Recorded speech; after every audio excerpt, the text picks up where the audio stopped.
Hello.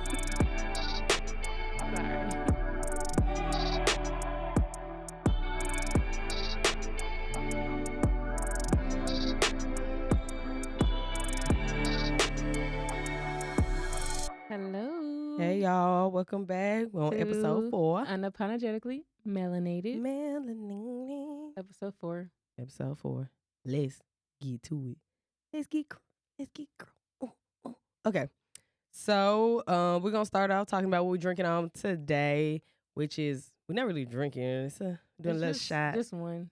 Just yeah, it's literally 2 o'clock. So. Yeah, I can't do too much. I probably do too because Crown don't really get me crunk like that. If anything, chill me out. But today's drink, we are doing Crown Royal Vanilla. So Mia got it over there on her side. And yeah, you know, Crown Royal is one of the, just feel like I think it's something everybody drink. I don't think I ever. I never met someone who was like, I don't want no Crown. I don't like that. Yeah, and even if you don't like the vanilla, they got the apple. The apple, the caramel one, there's another one I feel like I'm missing. They got the one I think it's a Crown Royal Black. I have no idea. I don't know what the flavor is though. And then you got the nasty, there's regular one. Yeah. No one likes the regular flavor. Okay, so we're chasing with water. Chasing with water because we has to stay hydrated, y'all. Yeah. Hydration. Hydrate. And I'll leave that out the way. Okay. Cheers. Cheers to being Black women. Clink, clink.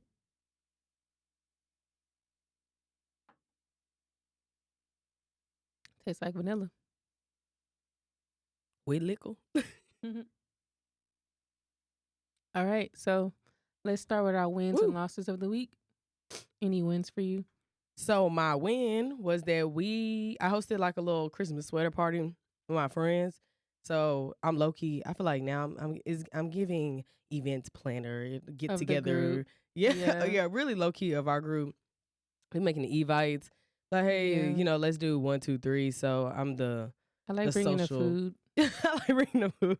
I'm the social butterfly gatherer of the group. But yeah, I threw like a little Christmas sweater party with me and my friend group. It was fun. Everybody wore sweaters, which I was super excited about because that's what I was scared of. Like, I hate when you have a theme and people don't follow the theme, because one, that means you didn't put no effort into following the theme, or it's just or something. Like it's not that hard to find a Christmas sweater. Yeah. So it's supposed to be ugly Christmas sweater, but at the end of the day, I just need you to wear a Christmas sweater. So everybody wore a sweater, so everyone understood the assignment. So I'm so happy. But we had fun. We made we had like a little holiday drink competition. Who can make the best drink?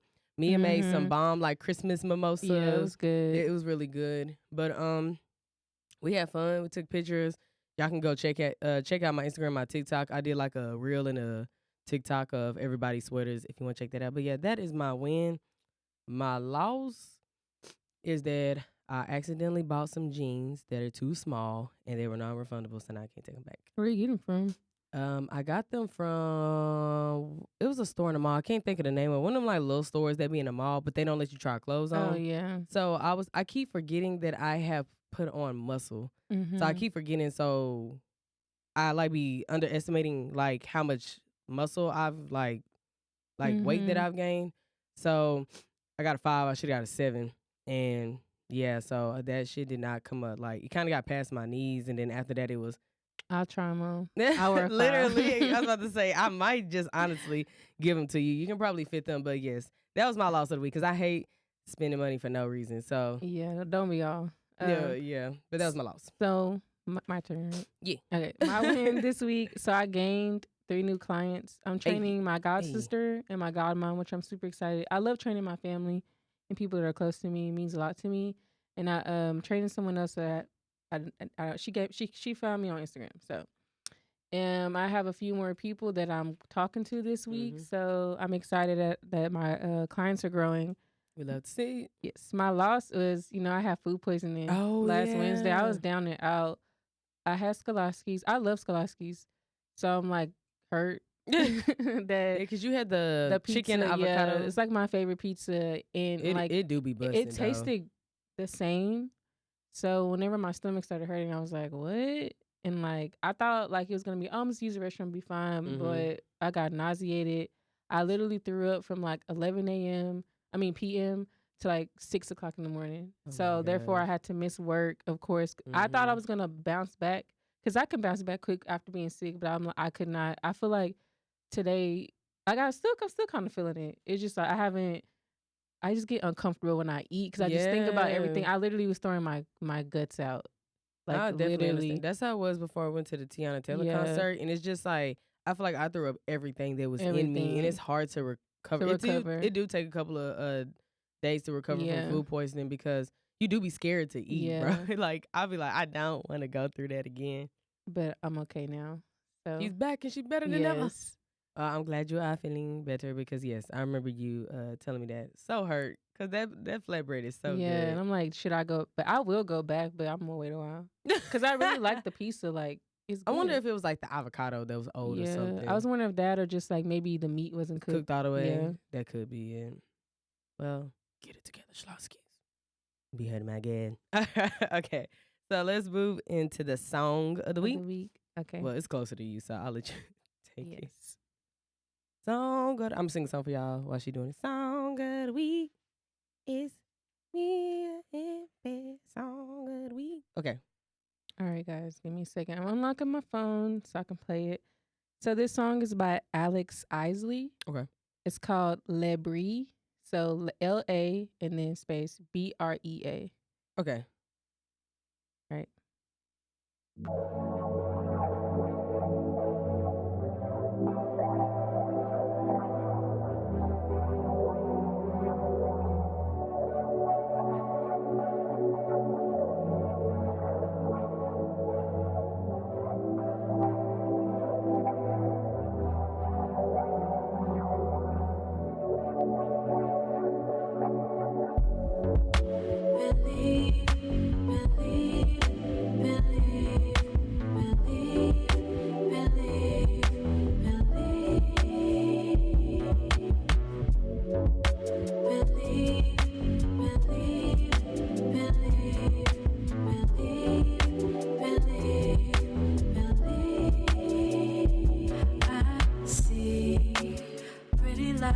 In the distance, I can be underneath them. In an instant, I know the road here's gonna take me.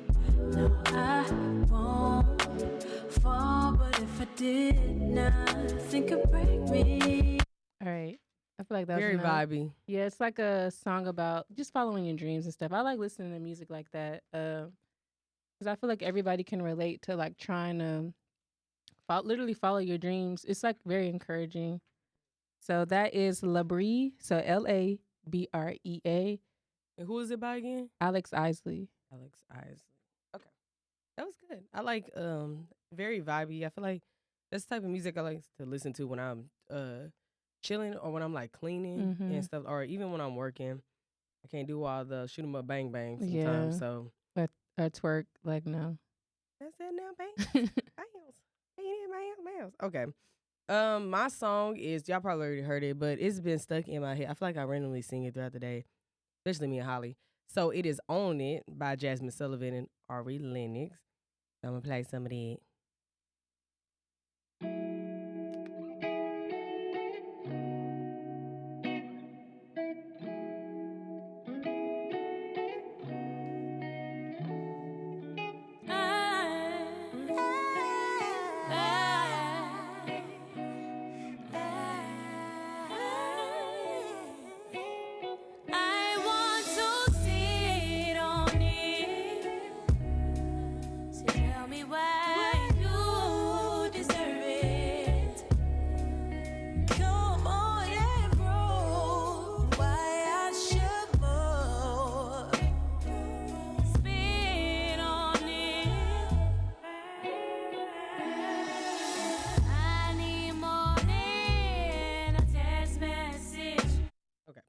That song. Love that song. Love both of them to death. Both really great artists. Two of my favorite R&B artists. But yeah, y'all know that song basically about sex, honestly. But just in a more subtle way, I feel like. Classy. Singing it classy and beautifully. But yes, On It by Jasmine Sullivan and Ari Lennox. All right. Movie or TV show of the week? Got one? I'm still watching Dynasty. You talked about that the first episode. The only thing about, I'm just not a spoiler, but a spoiler, they randomly be switching to actors and actresses. I don't know why. Like the same character, but yes, like girl, we see that they look absolutely freaking different, and it's making me feel uncomfortable. Who is this? Literally, they did that to two of like the main character, two of the main characters, but one of the main characters did to her twice. So I'm just like, what? That's awkward. If you keep watching it, you're gonna see like what the hell. And they usually in a show, I feel like they do it to maybe one of the characters. They might switch it out, but not several. I'm like, what's going on times. with casting? Maybe they're not paying them enough. Because it's weird. It's like literally, it's confusing when you start a new season and it's like the same character but a different person. Just like who is that? Yeah. Who it in? So my I guess it's a movie and a show. It's a short series, true story, with Kevin Hart and Wesley Snipes, and who else was in it? I've been hearing a lot of good stuff. It was really good. But yeah, they was the main characters. What is it about? So basically, like the synopsis is Kevin Hart. It's kind of almost like Kevin Hart is kind of playing himself, but it's not like a true story, obviously. So he's like a famous comedian, and basically his brother he goes like back to his hometown to do some, work and whatever, and his brother come and visit him. They go out on a night, and a girl end up dead in his bed, and like his brother help him cover it up. Is it a comedy? No. It's like actually Kevin Hart in a series where I don't know if you've seen Fatherhood too, with Kevin Hart. Cute movie. He has more of a seriousness in that movie. So it's kind of cool seeing him take on a different role other than being like, just extra funny, like seeing him actually take on more serious roles. So it has more of a serious undertone to it. Every now and then there's like little, like maybe, but it's not like ha funny. Like not usual it's Kevin Hart. Good storyline, a good. Yeah, movie. It's an actual good storyline. Like I have to check it out. Yeah, it was like 9 episodes, something like that. It's a short. It's a show. It's like a show, but it's supposed to be like a short story type thing. Okay. So it's not like a full on. I don't see there being like season 2. I think it's just supposed to be for that. Like a one and done. Yeah, one and done type thing. But yeah, and so then basically like. Then his brother helped him cover it up. And then it's just like stuff that's going on from there and, all that type. But it was really good though. Cool. So, but a lot of people been saying good things about it. Like I said, it was really good seeing Kevin Hart in more of a serious. It was interesting seeing him in his seriousness. But it was a good storyline. So I like it. You should watch it. It's on Netflix if y'all want to watch it. Right. Okay. Let's get into some Black Excellence. Okay, guys. So today we are wearing our Black Excellence. So my shirt says brunch and bullshit kind of day. If you're in the camera, you can see. So don't we just love a day where all we do is brunch and bullshit? Okay, because that's a Sunday sometimes for me. I'm trying to get an angle, but it's like those days with your girls. My shirt, by the way, guys, it's yellow. It's cute. So black font. Bev shirt says out here making black purse. Yeah. I feel like I burp every episode in the middle of talking. All right, take 2. Okay. My shirt says, out here making black herstory. Hey. So my shirt is black and then it's white lettering, but it's so cute. Yeah. If you're listening, just, go on YouTube right now and see. Going right now, and look at our shirts. So background about our shirts. So these shirts are made by Natalia Vaughns. She's a creative, on her website, it says creative concept consulting design. I met her. She's my mom's best friend. So she also goes by Mutha Hustla. That's like her I love her Instagram and TikTok name. You should follow her on TikTok. She's really funny. But she's a mommy of 3, and she actually has a baby on the way. I love seeing moms be entrepreneurs. Yeah. I love seeing it because it's already hard being a mom, but then like starting your own business and do your own thing too. I love to see it. Yes. So she really creates good eye-catching T-shirts with like sassy slogans, as you can see. So I'm actually gonna go on her website real quick and just read y'all some of the captions on the shirts so y'all can get the feel of like her vibe. So her oldest son is a athlete. He plays football for a D1 school. So she has shirts to say educated athlete. Cool. One that says no weapons, like the scripture. One that says thou shalt not try me, mom's 24/7. So she makes her own like mommy verses and stuff. Yeah. She has one that says Barbara, Michelle, Maxine, Kamala, Stacy. You can get a like a customized Santa stocking for Christmas. She also does totes. She has Manifest Her. So just like it's very much empowering. I might have to get that empowering. one. Today was a good day by Ice Cube. The devil be lying, and there's like Ernie says that's what Jesus said. It says, "Shawty, you the shit." Yeah, uppity Negro. One of them says, "Don't be an ass. Wear a mask until the kids can get vaxxed." Sister Big Bones. I wonder what make her think of these. Fly as a mother. So she spells mother because her name is Mother Hustla, but mother is Mutha. Okay, that's what I kind of feel. I love it. You know what I like about, because you sent me some of them too whenever we were deciding which ones we wanted. I like that.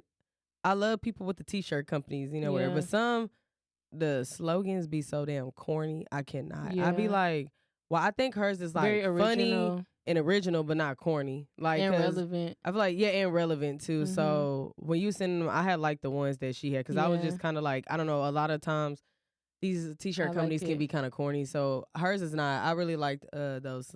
The uppity Negro. So she's also made a few tank tops that I have for my business, like the Moda by Me ones. Oh, that's who made your shirts. Okay. The shirts is very much high quality. Like it's cotton, but it's like it feels good. It's high quality. The letter, because she actually makes this. So like the letters, I feel like if you wash it, it's not gonna like peel off and stuff. Like I get what you're saying. The shirts are about $22, by the way, so it's very much affordable. If you go to her website, it's www.natalianichole.com. Of course, we'll put it in the show notes if you want to check her out. You can also hire her to make things for you. So if you want a shirt, if you want like she creates. She's a designer, so she can like personalize, make logos and cute stuff for you, like she did for my T-shirts. So she's like a creative design consultant or something like that. That's okay, cool. So she can make logos. I mean, she can make you something to put for water bottles, bags, like stuff like that. That makes cups. I love that. I love creative people, stuff like that. So I wish I was that creative. If you want to like actually do like a consultation with her, you would just email her, like whatever your idea, what you're trying to do. Her email is hire@natalia.com. So we'll put that in the show notes as well. Yes. So if you want some customization, some personalized stuff, she does that as well. I love it. I love this shirt. It feels so good. And it fits well, too. Like, because what is this size? Small? It's a small. We both got on smalls. Yes. For reference, we both have on smalls. But it's kind of like it's not like a short. Big small. Yeah, it's not like a short small. It's like the shirt It's goes a T-shirt, down. so it's long. Yeah. It's not like, I don't know. Yeah. Like, sometimes I get a size small and they be I got big shoulders. I be needing room. So thank you for the T-shirts. Yes, so cute. We love them. Hearts 3. Okay. What's your black business? So mine is Miss Meech. Did my nails. Hey. So my girl Meechy, aka Demetria, she is a nail tech. She is a Fort Worth-based nail tech. And boom. Oh wait, I don't know if y'all can see. Boom. These are my nails. She posted them on Instagram. She did post them on Instagram. They're on my Instagram too. But this is my personal nail tech. I know a lot of people ask me who I go to, and she is my girl. So her Instagram is at Meech_did my nails. It will be in the description box as well. And the way you book with her is her booking website will be in the description box. But if you go on her Instagram, the link is there too. You go on there, and booking is super easy. All you do is choose the date. And she already kind of got like the prices, like the base price for, if you add on some extra stuff, that type of thing. Yeah, but base price. So this is the Christmas freestyle. That's what. Beautiful. Thank you. Like she did a really good job. She showed out on the nail art on this because we was not thinking bling too much. We wanted to keep it cute. So it's like snowflakes. Keep it cute and festive. Yeah, like a plaid look. Really she hand drew this snowflake. That she did really good, a sweater type thing, and then like a French tip type snowflake type thing. But I love that. Yeah, she did a really good job. But y'all go check her out on Instagram. That is who touched my nails, who has been doing my nails for over a year now. No one else touches my nails. But no, Meechy is great. She is a mother too of three. All of her kids are so adorable. But like I said, I love moms that are entrepreneurs because it's already hard being a mom. So they always get my respect. Like, having your own business and having children, and then of course her being young too. Yeah. So and balancing all that, being like 25, dealing with all that. So check out. So shout out to the mompreneurs. Mompreneurs out there. Shout out to the mompreneurs because it's hard enough being an entrepreneur in general, but then like having several kids on top of it. I don't know how y'all do it. I know y'all do it either. But y'all got my praises on that. Yeah. But again, her Instagram's at Meech_did my nails, Fort Worth based. You can book through her site. But she can do whatever and she will shape the hell out your nails too. That's one thing. You should make them shapes. You want coffee, it's gonna be coughing. You want square, it's gonna be square. That's good. Like she does a really good job. So y'all check my girl out. Okay. Now let's move on to lifestyle. Yes. Okay. So today we're talking about attending a PWI. You don't know a PWI? It's predominantly white institution, aka college. Mm-hmm. As a Black woman, just gonna give or just a Black student in general. Yeah, you know. But so for us Black women, you know, just talking about our experiences, giving y'all some tips and advice. You know, if you are in college, you are at a PWI, or you're thinking about going to one, just talking about our experience. Having a hard time, like, you know, this your first semester, second, first year type thing. Or even if you're just going to college, maybe you can relate as well. Okay. Like me and Mia, as we stated before, we met at Tarleton, which was a PWI. That's where we went to school at. And it's based off like in the country, you know. So one thing I will say is our experience at a PW might be a little bit different because of the location. Yeah. We went to a smaller school. Like at the time, it was D2. Now it's D1.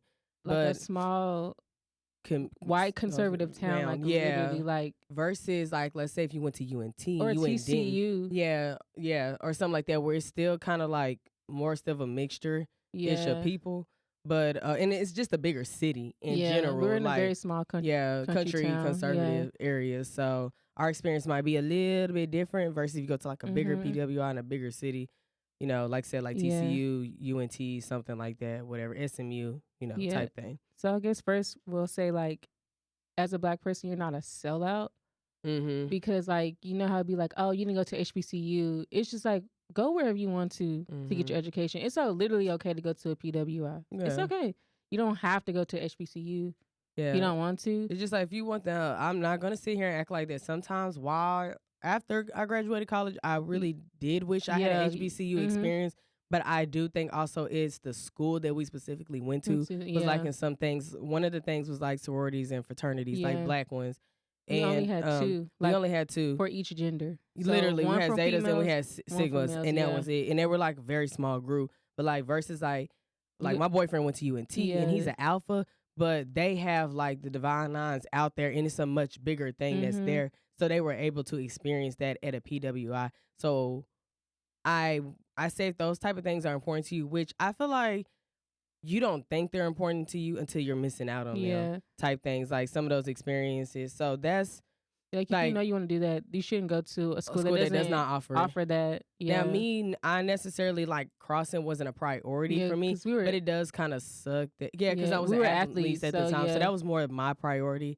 But it does suck that I feel like I also didn't have a choice either, we didn't. And whether I wanted to or not, you know, it's just kind of like you can't because it's not available unless you you switch schools literally. So that's kind of like the downside a little bit about it. But like Mia said, you're not a sellout. My thing, I guess, for me was more, I guess my number one priority when it came to choosing school was the actual program and what I could benefit and the opportunities that came out of the program. So Tarleton had a really good psychology program. I also looked up what master programs they had just in case I wanted to stay at the school instead of trying to look, you know, a whole bunch of elsewhere, which I did end up, you know, staying there for graduate school too. So that's probably my priority when it came to is researching the actual program that I wanted. And I looked at some HBCU ones too and things like that. But my ultimate decision was coming there also was for track. Because there was an opportunity to run as well. So I was just kind of like, it was less, I think more, and it's something I wish I think when it came to choosing a college, I did look more at like the social aspect of it and clubs and opportunities. Yeah, I didn't look at that. I was looking at sports. I didn't think no better. I was looking at sports and I looked at the program. Yeah. And that's what I cared about. And it's like once you get out there, you kind of get settled in. You're in your sport, you're in your program, and it's kind of like too late to leave. And it's like, I've already graduated. That's how I felt. Yeah. And I feel like everything happens for a reason. So I think that it was perfect. Like for me, like that's, like of course we had our complaints. Yeah. But overall, like me in getting into fitness like being a college athlete has a lot to do with my confidence and like knowing how to live, especially meeting Coach Sharp. So Coach Sharp is our strength and conditioning coach. She's a black woman. So like that's very rare for a woman, especially a black woman, to be the head in a strength and conditioning program of all sports. I'm talking about football, everything. And so she was super patient with us and hard on us. Yes. But she made sure that like my form was right. Versus the man we had before, he didn't care about that. He didn't care about us. He didn't care about the program, like the track. I don't know.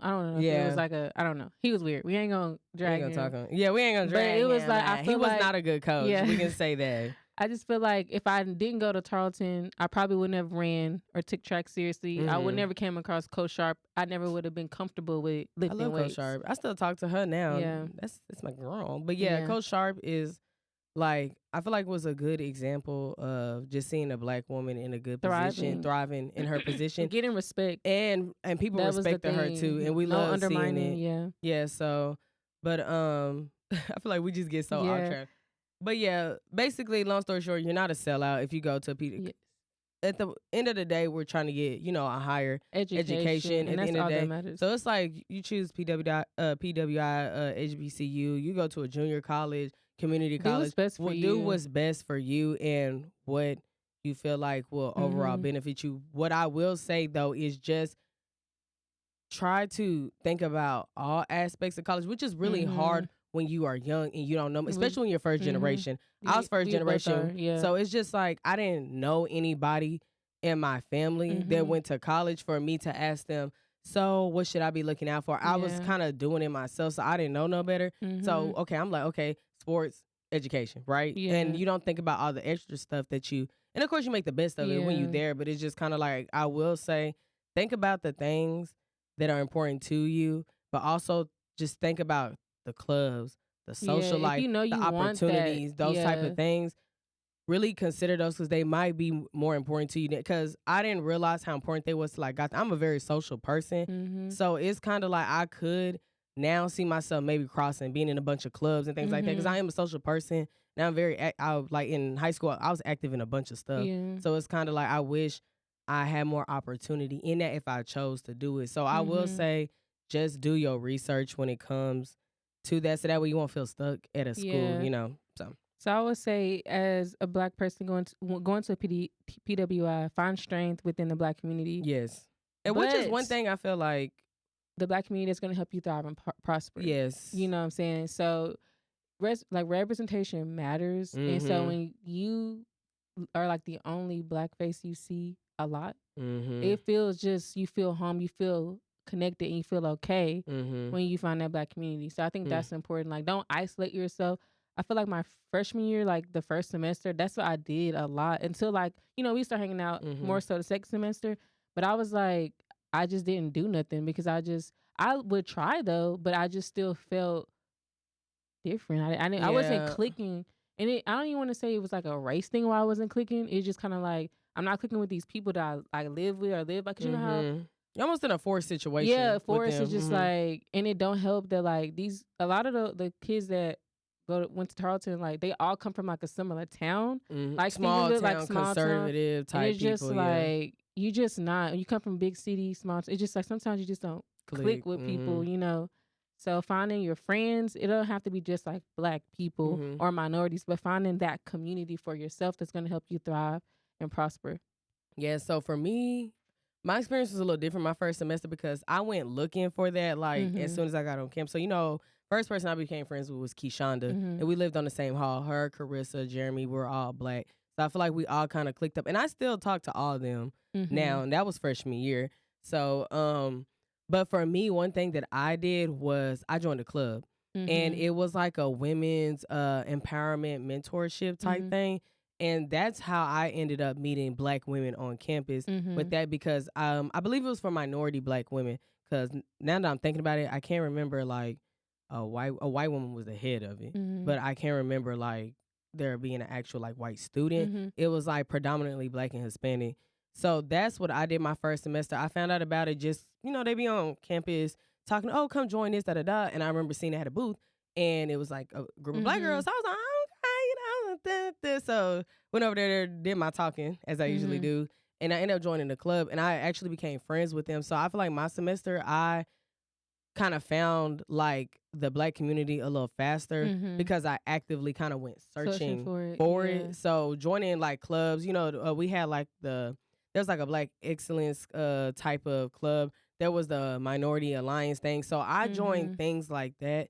That's how I was able. And I feel like eventually, you just start meeting people over time type thing. But I just know first semester, the thing I did, I kind of went searching for it. And also, I'm naturally more social as well. So, like, I feel like that's how me and Mia started talking anyways. I'm just talking to Mia, and Mia's like, you know what? I'm going to talk back to her. Yeah. So it's just kind of like, but that's what I did. And I became friends with some older girls that were like in graduate school. So I would go to the parties with them, and then I would go to events with them and the football games and the things like that. So that's kind of how find a club or some type of organization. Organization helped me find, and then being around them introduced me to other people that was at the school. Like networking, and then it was just kind of like going from there. So I feel like that's kind of how I started off. And then of course track, majority of track, football, basketball is Black. So it's just kind of like I've always noticed that at colleges that like predominantly the Black population are athletes, literally, and that's how we met other people too. So not everybody might be athletes, but I do strongly suggest joining some type of minority, like excellence, like Black empowerment type of club, because that's what helped me start meeting people. And even if I feel like you are a shy person, or maybe you're not super social, it'll help you come out. But it'll help you come out your shell and just meet new people. Because the girls I was with, they were like seniors in grad school. So meeting them, I feel like just helped me get out there more and just explore more my first semester. And then I feel like by the second semester, that's when I was strongly with like you and Holly, and that's when we was more clicked up.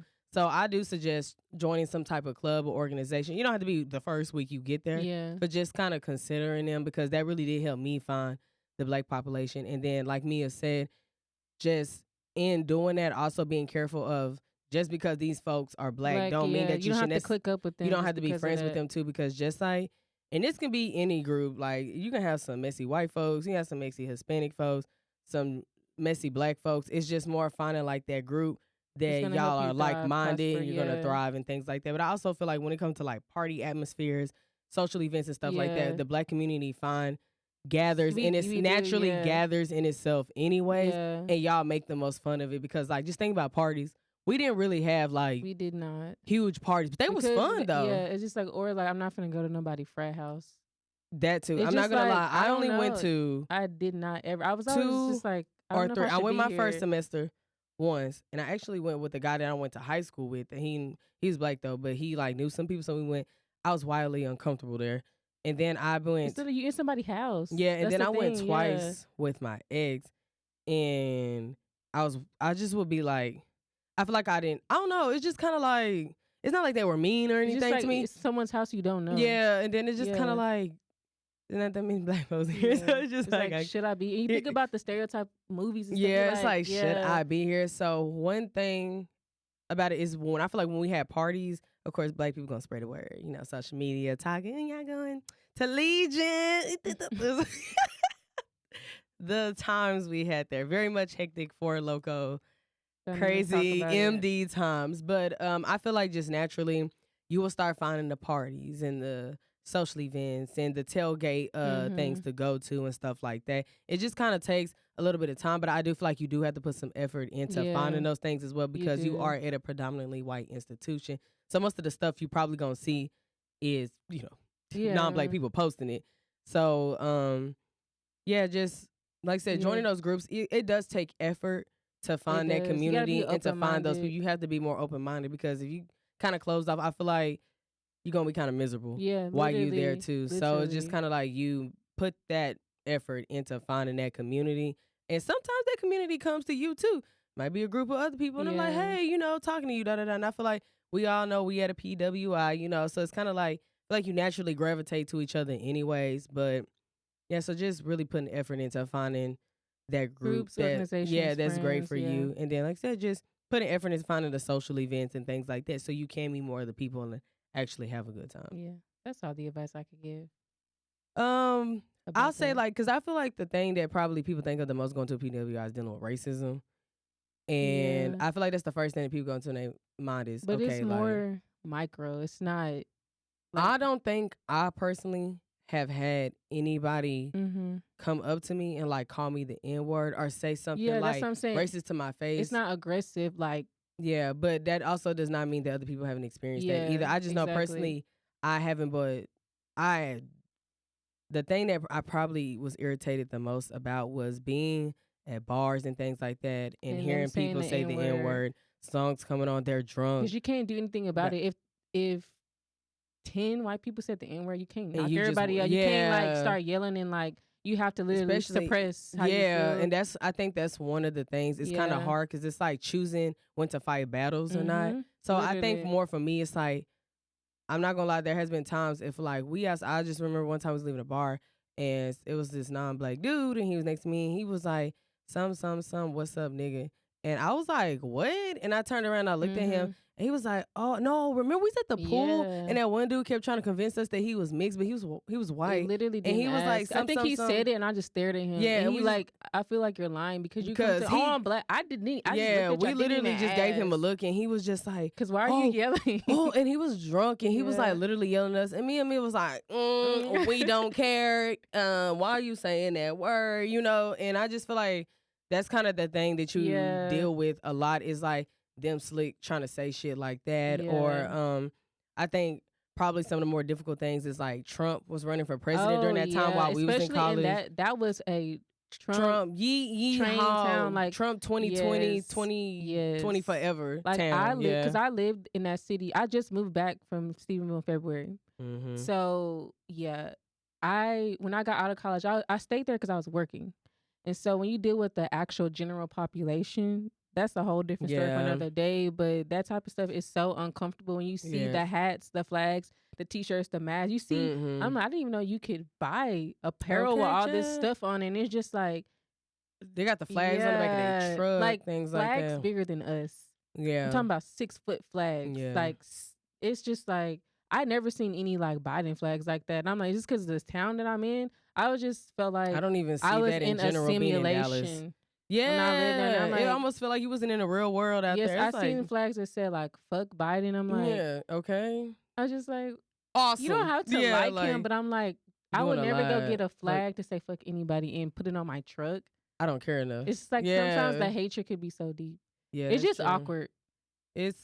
And it's also, it's like, awkward. It makes you, I feel like it just kind of make you be in a pissed off mood a little bit too. And it's like, you don't day and you see that. And you just like, the fuck? You know, and it just be like extra as hell. Like, okay, if you voted for him, cool. But it's like, why you got all these flags and all this and you throwing it in my face? Yeah. I do not care. Like, one of the issues I dealt with was my first roommate.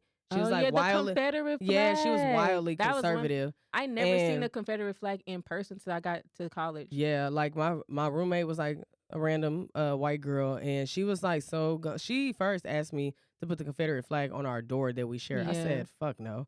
Because what I lean in, of course, she's like, oh, it represents the South. I don't care about none of that shit. Like, why you feel so comfortable asking a black person that? Yeah, and I was just like, no. But like me and her had our issues. She ended up leaving, and she should. Number one. Yeah, because that was definitely a red flag. But there was also some things that she said to me that was like not even borderline racist. It's just like she wasn't saying the N-word or nothing, but it was just stuff she was saying. I was just like, girl, you sound prejudiced or racist. So me and her didn't get along. And then she tried to buck up to me one time, and that didn't go well. So we didn't fight or anything. But I was just like, you know what, you got to go. So I wasn't. That experience, my first semester, just dealing with somebody who's conservative, who's probably just cultural racist. Differences. Yeah. Because, like, really with roommates, that shit random.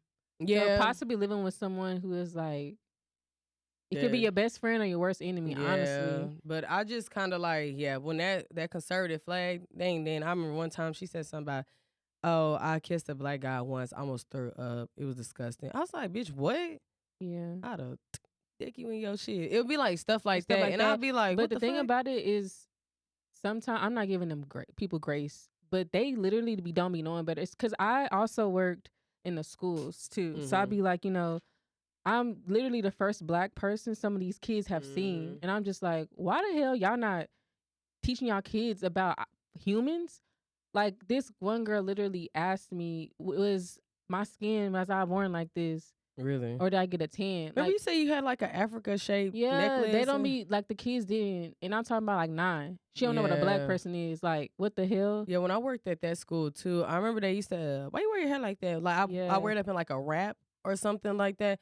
Why you wear your hair like that? How you get like that? And I never thought anything of them being like trying to be racist. I think they genuinely did not know. Like a lack of literally knowledge. So learning, I guess at the PW, what I'm trying to say is being patient with the lack of knowledge. Yeah. That like some, especially white people who don't be around nobody but white people, they don't know nothing about nothing. Yeah. But besides like very whiteness, close-minded, and I feel like they don't even try to be. And so, cause like one of our best friends is white, and so I'll texting her like how many times, cause like we change our hair, just people asking me and trying to touch it and stuff. I'm frustrated, so I'm texting her about it, and she just literally told me it's not because all the time. It's not because they're trying to like make fun of you, make you feel uncomfortable. They literally just have never seen it, and they just have questions. So she told me like, be patient. It's like you shouldn't have to, but just be patient and just literally try to educate people when they ask like you. Cultured, like she knows stuff, so it's kind of, and that's part of the reason why like we don't have to deal with none of that with her, because she already knew before even meeting us. But like, and of course she learned stuff being friends with us too, But like, some like it's like for some people they genuinely don't know, and then some people are outwardly just like. But I feel like sometimes you can mostly tell when they're outwardly, being but just dealing with the microaggressions. Just be like, I'll say just be prepared for it. Yeah, and try to handle it with grace and not get aggressive and get defensive. Just literally handle it as gracefully as you can, because you're gonna get those looks, you're gonna get those questions. Especially, you're gonna feel awkward sometimes. It's just kind of what comes. I think like more for me, I feel more uncomfortable actually going to like a Walmart or a grocery store versus being on campus. I feel like more of getting the general population of the town. But like I said, we was in a small conservative town, so it might be different if you go into a PWI in Fort Worth or Dallas. Yeah. There's more of a variety of people, so it might not be as much in town. It might be more you just experience just on campus. But I feel like it's not just the on-campus thing for us. It was the in-town too. Yeah. You go to Walmart, and they staring at you, and it's just like, okay, Or I remember one time this dude was like, I had like my afro out, and he said something super rude and was like, oh, I thought I was having a bad hair day. And it's just like, first of all, sir, you're balding and you're thinning. You are having a bad hair day, actually. My fro is prospering. Mind your business. So it'll just be like dumbass shit like that dealing with. Or I remember one time I went to Sally's and this lady was following me. I remember we was together. Yeah, and then like she acted like she didn't want to ring us up, but she rang up like the white lady that was behind us. It was like, it just be like stupid ass stuff like that, dealing with that. But I feel like overall, my college experience was good. I enjoyed the hell out of my program that I was in, my psychology program, and I enjoyed it even better when I got to grad school. All my professors were white. So it's just like, but all of them were great professors. I still talk to them now. They really encouraged me. They really helped me. And it was also cool that I was the first student to graduate in a specific graduate program that I was in, the teaching route. So because I was making a little black her story at Tarleton. But you did. Yes, I was super excited about that. But they like voted me outstanding graduate student and everything. So being there, like I enjoyed my program and my teachers. The only thing about being in class, sometimes I would be like the only black, especially in my actual graduate program, for sure. That but it's comes like, with being a PWI. But that's the only thing that comes with being a PWI. Sometimes you might be the only black person in the class, or one of two or three. So that's kind of the downside. If you're really worried about inclusion and representation, you probably shouldn't go to a PWI. Yeah. If you want to see people that literally look like you should go to a very diverse school. You should not go to a PWI because you're literally going to be one of a few. Or just look into the diversity of a PWI. Just saying, like, you can go on the website, so you can look at the demographics and stuff. So I feel like Tarleton itself wasn't necessarily diverse, but maybe if you go to like a UNT or like a TCU or SMU, there might be more of a diversity because of the actual city that it's in. So I feel like I said, a lot of those were just small town people from the nearby area that went to that school. Because to them, they probably thought Stephenville was like city. If you in these like little, whatever think towns that's around. Versus we coming all the way from Dallas for work, and we just like, child, what in the cow manuta is going on out here? So if you do, even if it's not HBCU, just looking into a PWI that has actual like good diversity, which is something else that I wish I dug deeper into, but it's like that school ain't diverse. Yes, it was not diverse, but at the end of the day, we made the best of it. We did. You gotta make the best of your situation. And I met my bestest friends ever there. I got opportunity I made opportunity for myself while I was there. I got my degrees Loved my program. So the best thing about the school that I went to is the actual psychology program and meeting like my lifelong friends. And like getting genuine friendships while I was there. Now you got all the little extra stuff, like I said, we missed out on the sorority fraternity type thing, or more representation or more of the clubs and things of that nature. But like I said, just really doing your research and finding out what's important to you, what's not. Maybe you can be more flexible on. So just thinking about those things, choosing a school, PWI, HBCU, junior college. Go wherever you want to go. Go where you want to go. What's the best for you? Just make sure you do your research because. Yeah. Yep. So moving on to Let's Get Molded by Mia. All right, guys. So today I'm going to talk to y'all quickly just about managing snacking, right? Yes. So I feel like snacking gets a lot of negativity, like, oh, I snack too much. I'm just here to tell y'all snacking is actually great for your fitness journey. So the way you snack is honestly going to make or break your fitness journey. So it doesn't matter like what your goal is. It's just if you're snacking unhealthy, it's not going to lead to like necessarily success. If you are snacking healthy, you'll see the most benefits. So I'm about to break it down for y'all. Man, break it down. So really with the unhealthy snacking, it's going to contribute to a lot of unwanted fat mass gain, which is something like most people are trying to avoid, is literally gaining unwanted fat mass, Yeah. So if you are struggling with managing snacking, hopefully this can help you. So when it comes to healthy snacking, when you snack like you're supposed to, it's going to keep your energy levels up, allow you to stay focused and productive throughout the day. So have you ever you go through the day, so your blood sugar drops. So your head hurting, you're extremely hungry, energy is low because you haven't eaten. Yeah. Have you felt like that before? Yeah. So that's usually because you probably should have had a snack.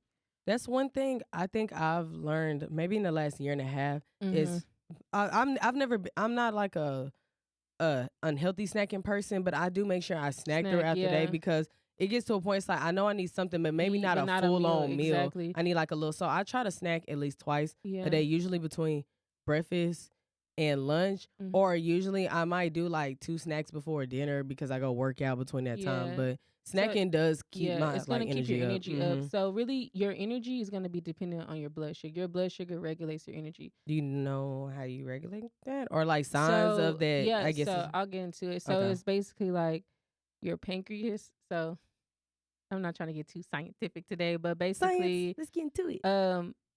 When I get done with everything, I feel like I'll get that question answered to you. Okay. Because it kind of it ties into everything I'm about to say. So reducing it also. So healthy snacking is going to reduce cravings. It's going to help prevent you from overeating. So this is what I'm trying to connect your question. So usually when you don't snack and you let that blood sugar drop too low, like you get super, super, super hungry, right? Usually your appetite is going to go up in the air. So you hungry, you're going to eat whatever. Yeah, you're going to be like binge eat something exactly. And so that's how we end up overeating. We're letting our blood sugar drop too low to the point where now like your body going to tell you when you're hungry. And it's like that appetite is going to be so, so high that you end up just like literally inhaling your food, eating too much. And now your blood sugar is too high. Now you're getting sleepy. Your energy back low. The itis, exactly, because you ate too much and your body has to break that down. You're doing too much at one time. It's like that makes sense. Your body is like literally slowing. That's why we get sleepy. Your body's slowing down, trying to break all this down. It's kind of like almost an overload. Yeah, so you allow yourself to get too hungry, you binge eat, and then you're like afterwards. Yeah. Okay, that makes sense. I guess that then I think because I feel like we all have had times where we waited too late to eat or something like that. We let that hunger build up, and then it's like when you do eat, it's just like you feel like afterwards. Some people do that every day. That's like a cycle. Because so basically, like your blood sugar is balancing. Like your pancreas is balancing your blood sugar levels all day. And so some people who kind of like if you're not eating on a schedule, which I'm about to get into, you're basically like relying on your pancreas. So basically, okay, rewind. Whenever you don't eat enough, your blood sugar drops, right? So that I'm not even going to get into pancreas secretions. That was a diversion. I'll talk about that a different day because y'all finna be like, girl, what? All right. So it also, healthy snacking increases your metabolism. So it's going to improve your metabolism. This is how, because you're constantly eating throughout the day. healthy things, right? We're gonna get into like what this means. So your body is breaking that food down throughout the day. So it's kind of like you're giving your metabolism some work to do versus putting your metabolism into overload. Like I just said, like you don't eat a lot, then you eat too much, and it's just like your body trying to break it down. You see what I'm saying? It's like a balance thing. So you want your metabolism to be breaking down food efficiently. But whenever you are not eating enough or eating too much, it's kind of everywhere. Okay. So healthy snack examples. Yes, give us some examples. So I'm the type of trainer where I'm not going to tell you this is what you exactly need to eat, like brand wise. I'm going to give you a criteria. Okay. So you want the products to be whole grain, low in trans fat, low in sugar, low in sodium. So when you normally go to the store, you can like read a label and it will tell you, you know, how, like if it's whole grain, it's going to tell you how much trans fat, how much sugar, how much salt in it. You don't want a whole bunch. So examples, fresh fruits and vegetables, of course, Greek yogurt, not Greek sugar yogurt, not like a parfait, like actual Greek yogurt, almonds, peanuts, walnuts, avocados, granola bars, stuff like that. I keep the granola bars on me. That's probably the thing I snack on the most. So effects of unhealthy snacking. Basically, these food items are going to be high in sugar. That's going to give you a quick jolt of energy, and then it's going to leave you crashing, sleepy, or cranky. Just like I said, like whenever that blood sugar drop, you just eat whatever, and then it's like it'll make you feel good. You'll feel replenished, but very, very soon after you're gonna crash. It's because it's literally crap. That's literally that's why. And so these products are usually high in calories. Okay. And it automatically off rip is gonna cause you to overeat because it's literally high in calories. Yeah. Like let's say I'm hungry, I need a snack. I choose like a Debbie cake versus like Greek yogurt, some strawberries, and some like granola on top, like loose granola. If I eat the healthier option, I'm gonna feel fulfilled. I'm gonna feel replenished, and I'm gonna feel like I got energy. If I eat the Debbie snack, I'm gonna feel fulfilled. I'm gonna feel replenished, but I'm gonna crash. Yeah. So it's because of the contents of it. So examples of unhealthy snacks: you got chips, cookies. So there are healthy versions of chips. Like you can find you some whole grain. I like chips. veggie chips though. I'm not gonna lie, those are good. You can find some healthy chips. Yeah. Cookies, candy, sugary drinks. That makes like sense. juice, sodas, coffees, fried foods, ice cream, donuts. Just y'all know. Yeah. Y'all know what unhealthy snacking is. So I won't say this stuff is just like terrible, evil, the devil, you know. But you know, you packing that stuff home every day, child. That's not good for you. So let's say I did like chips and cookies and stuff. Like I'm not saying don't eat it, but just be mindful how much you're eating. You don't have to cut it out your life. With chips, that's probably the only junk food that I like really will just like crave from time to time. But even then, for me, I don't eat chips every day. I eat chips like maybe once a week. But imagine if you were the type of person that every time you needed a snack, you ate chips. Chips, yeah. For me, so that's what I'm talking about. I feel like chips for me, I put it more as like a not a luxury for me, but it's just kind of like in there where I'm like, you know what, today I think I want some chips. You know, I snack on it, but I don't eat it every day. But I'll say me personally, like the healthier ones, what I mainly eat is yogurt, and I put like oats and grains and stuff in it, like because I like that crunch. Like the loose granola. Yeah, the loose granola. I put the loose granola in there, like it gives it like that crunch, and I'll chop up some fresh fruit so you can, because Greek yogurt sometimes isn't super flavorful. Yeah, depending on the brand or maybe the flavor. You got to add that flavor into it, but just make sure the flavor that you add is like not crap to it, because then you can make it unhealthy real quick. Exactly. I do a lot of granola bars with like peanut butter and granola. I do mainly like the peanut butter chocolate ones or things like that. Or I like yogurt bars too. Yeah, I eat those sometimes, but those are probably like the main things that I snack on. Fruit. Yeah, the only thing about fruit sometimes, well, mostly if I'm doing fruit, I pretty much usually turn into a smoothie. I ain't gonna lie to you. I usually turn into some type of smoothie because they go bad so fast. So I feel like, I don't know, like I usually turn my fruit into a smoothie when I buy fresh fruit. But so basically, when we snack, sometimes we snack because we hungry. Sometimes we snack because we bored. So basically, make sure like when you choose to snack. Well, first of all, when you snack, before you snack, ask yourself, "Am I hungry?" A lot of people just Snack. You watching a movie, you want to pop the popcorn, you're bored. Like when I study or I'm reading, I just want to like eat because, keep you occupied. So understanding where your desire to snack is coming from is going to allow you to manage those snacking habits. That makes sense. So for example, physical cues. Okay. You normally like your body is telling you hungry, stomach is growling. You may feel like low energy, maybe your head is hurting. That's how I know I need to eat. Those are some of my cues. So I'm like, okay, let me eat. Versus a mental cue is like, because you want your snacking to be led by physical cues, not mental. Okay. So mental cue is like letting your emotions or your cravings drive what you eat and when you eat. Okay. You're not hungry, but you're eating. Yeah. Like you shouldn't do that. But it's like a lot of people do it every day. That's the thing. You don't want this to be your lifestyle. You literally eat when you're not hungry. You want to eat when you're hungry. Yeah. Because what's the point of you eating if you're not hungry? Yeah. So allow your physical cues to drive when you snack and what you choose to snack on. So I have like a hunger scale in my mind. So basically, you want to eat whenever you start feeling a little hungry or when your like stomach is growling a little bit. Yeah, not when you like starving to death. Don't wait till you're cranky, your energy is low, you feeling weak, you feeling dizzy.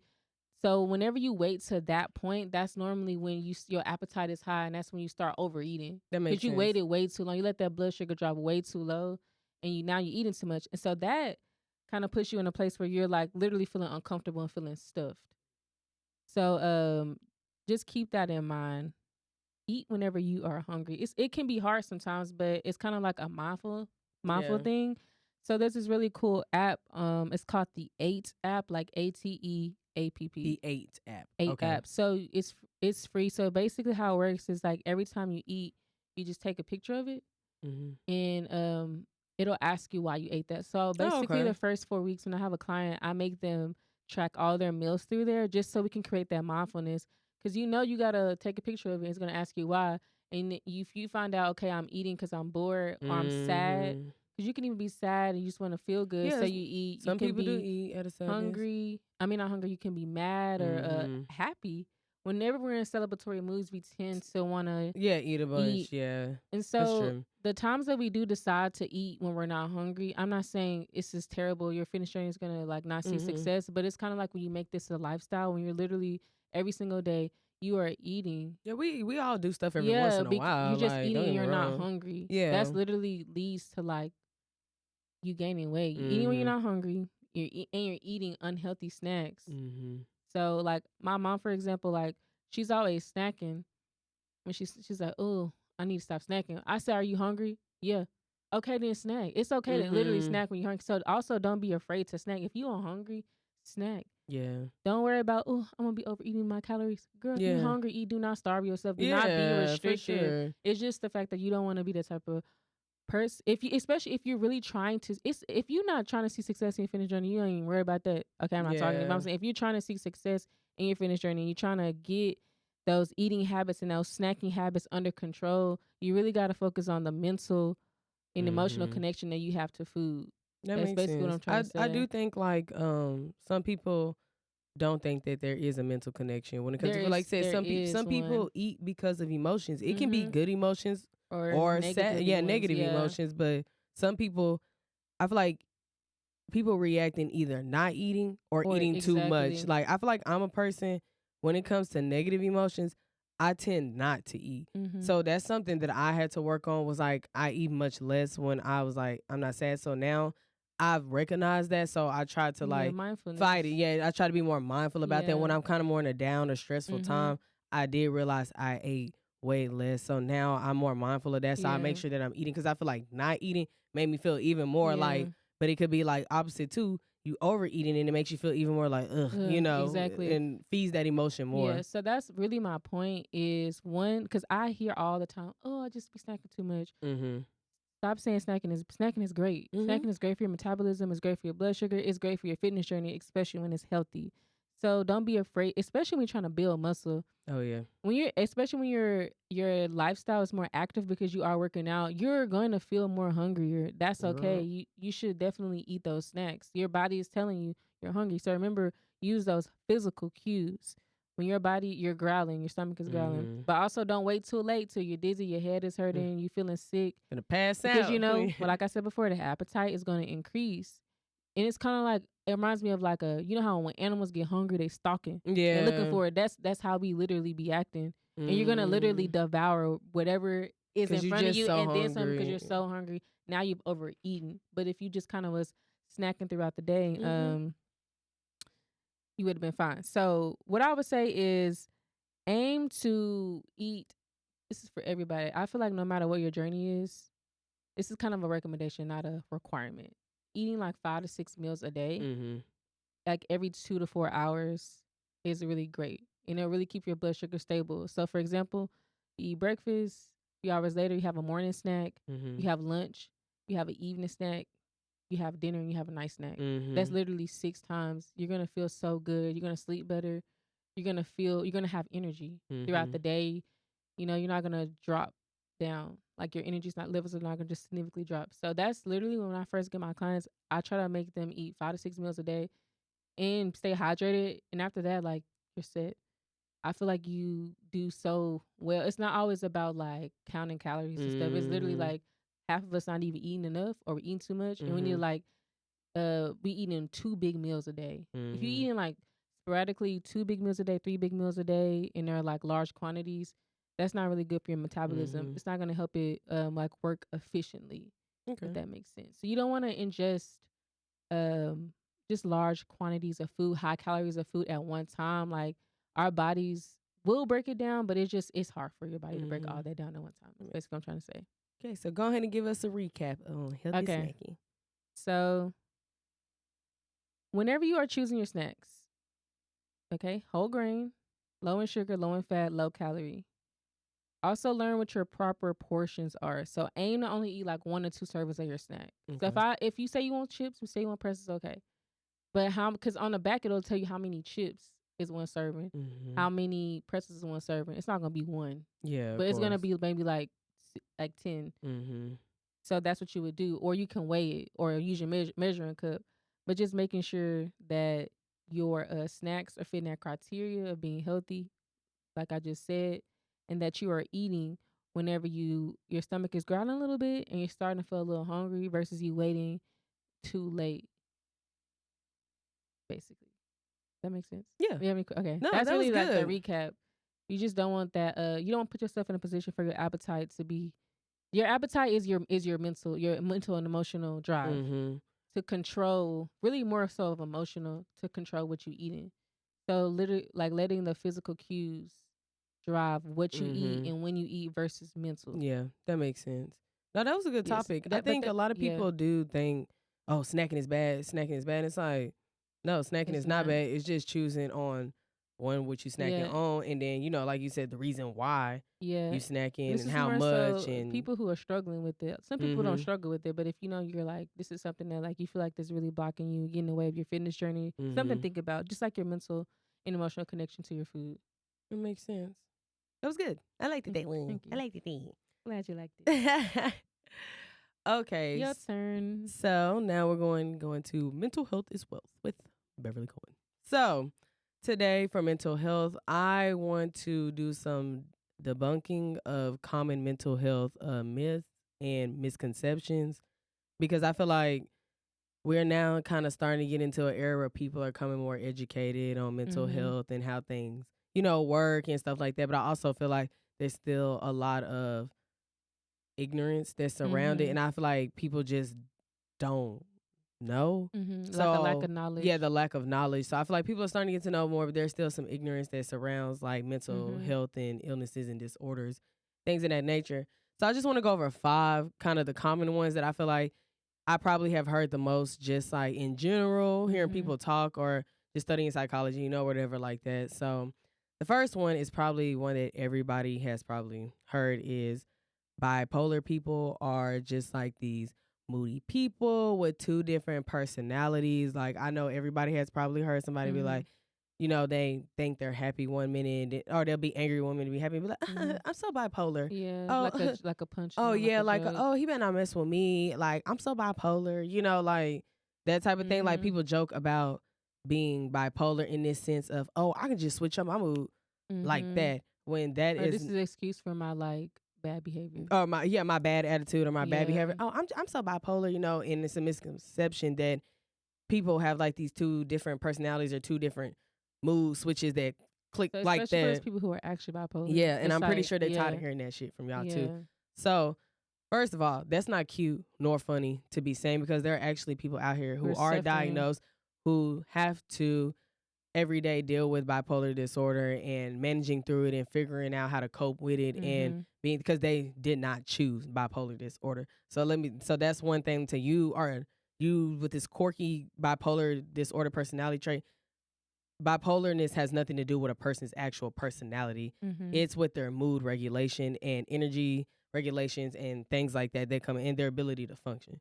So bipolar disorders are described by the American Psychiatric Association's Diagnostic and Statistical Manual of Mental Disorders, aka the DSM-5, as a group of brain disorders that cause extreme fluctuation in a person's mood, energy, and ability to function. So our knowledge of bipolar disorder, which is also known as manic depressive like disorder, and it's a mood disorder, by the way. And sometimes its symptoms and treatments might be defined like by TV, what we see on TV or shows and things like that.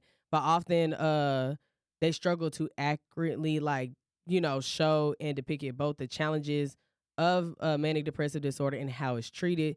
And so basically there was like a survey of, they asked like regular people, like, what do you think of when you think of people with bipolar disorder? And 90% of the respondents associated drastic mood swings with bipolar disorder, which is false. So let me explain something to y'all when it comes to bipolar disorder. Bipolar disorder is not like I said, it has nothing to do with a person's personality. It's a literal fluctuation of their mood, energy, and ability to function. So bipolar disorder fluctuate between depressive episodes, depressive states, and manic or hypomanic states. So depressive is kind of self-explanatory. We know what depression is. They go into states of like a major depression, and then it goes into a manic phase, which manic phase is very much high energy, like more, like a lot of times people when they're manic phase can like do reckless behavior or do things out of the ordinary, or stuff like some people might, I know, like compulsive, so impulsive, yeah, like they do impulsive things sometimes. So I know I met a girl who told me she was bipolar disorder. She said she when she's in her manic phase, she goes on extreme shopping sprees. That's what she do. Some people may drink a lot more, they might go out a lot more, they might do something just way more often than usual, so it's their manic phase. And it's a fluctuation between the two, and it's not we sitting here right now and I'm my depressive state, then I snap my finger and I'm in my manic phase. It does not work like that. It can be days, weeks, months at a time that they are in one state before it switches to the other. So it's a period of time that they're dealing with this. It's not, that's why I said I hate when people, they try to base on their attitudes or their quirky craziness or whatever on bipolar disorder. It's not a personality trait.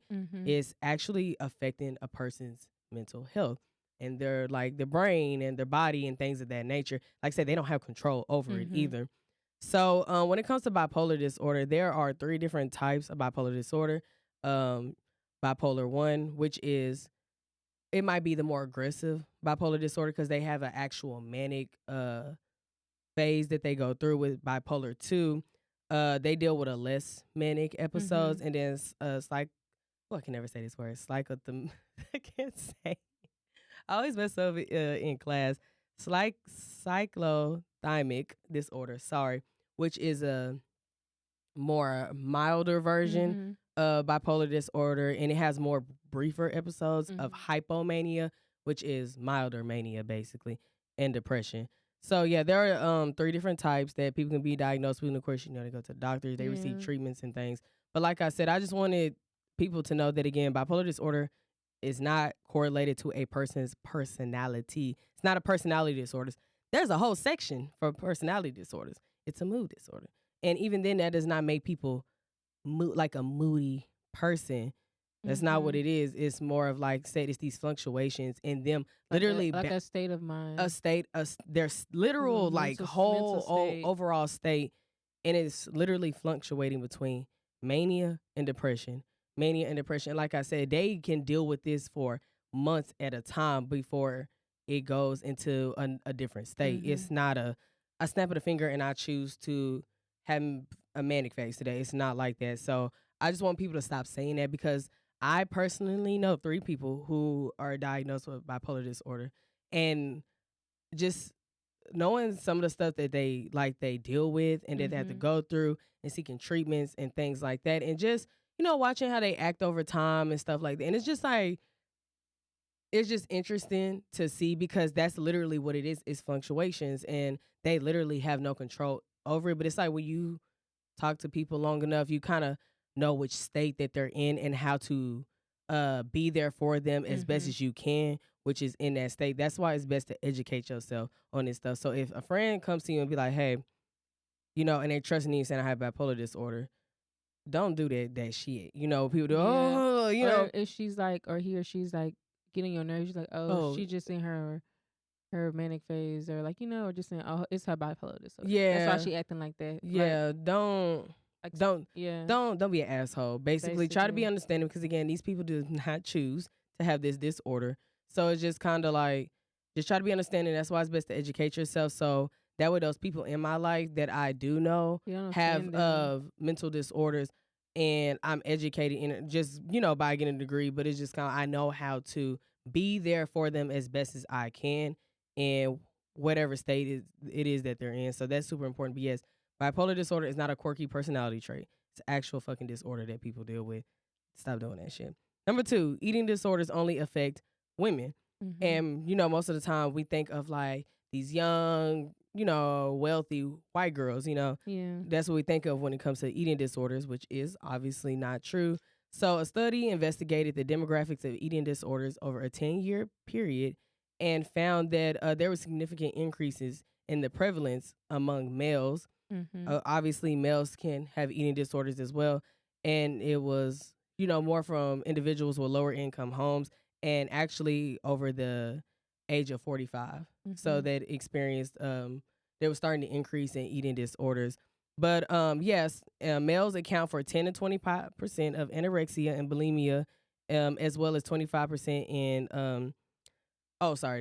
my bad. I meant just 10 to 25% in anorexia and bulimia disorders. So women are not the only ones that can experience eating disorders. And if a man is, or if you think that someone that who's a male is experiencing eating disorder, that does not mean make fun of them or they are less of a man or anything like that. Anybody can deal with mental health disorders or illnesses or struggles. So it's just kind of like, again, doing your research and doing your best to be there for a person when you know that they are coping with something that you are not. But yes, men do deal with eating disorders. Also, minorities as well. Like, so I think we think of like, oh, white women, they're the only ones that really have eating disorders, when they don't. When 48% of Black, Hispanic, and Caucasian youth bulimic and bulimia, that was their preferred way of trying to lose weight. So again, white women or women are not the only ones that have eating disorders. Male can have them too, and minorities as well. So that's just something to be mindful for. And if you do think that you have a friend that might have an eating disorder, it's best to, I would say, like, from my experience, when I did think that a friend had an eating disorder, one thing I did is I went and talked to one of my professors about it first, but then we just kind of had like we had a sit down with her and just kind of told her how we was concerned about her eating habits and things like that. So we wasn't 100% sure, but again, just making sure that you are aware, because people keep these things in secret. A lot of times people are embarrassed, or they think people don't understand, or they're thinking like, oh, they probably think I'm just like, this is my lifestyle choice. When eating disorders, it comes to a point where people don't, it's not even a lifestyle choice for them. It's an actual disorder and they're doing it, So it's just kind of like, just be mindful of those things. So myth number 3 is mental health struggles and illnesses are not common. There's a lot, actually. Mental health problems are very common. About 1 in every 5 people will experience a mental health issue in a given year. 1 of every 25 people has a serious mental health disorder, including anxiety disorders, major depressive, bipolar disorder, schizophrenia. So I just want to just kind of give like a little breakdown real quick of this really cool chart that I found just of in the US.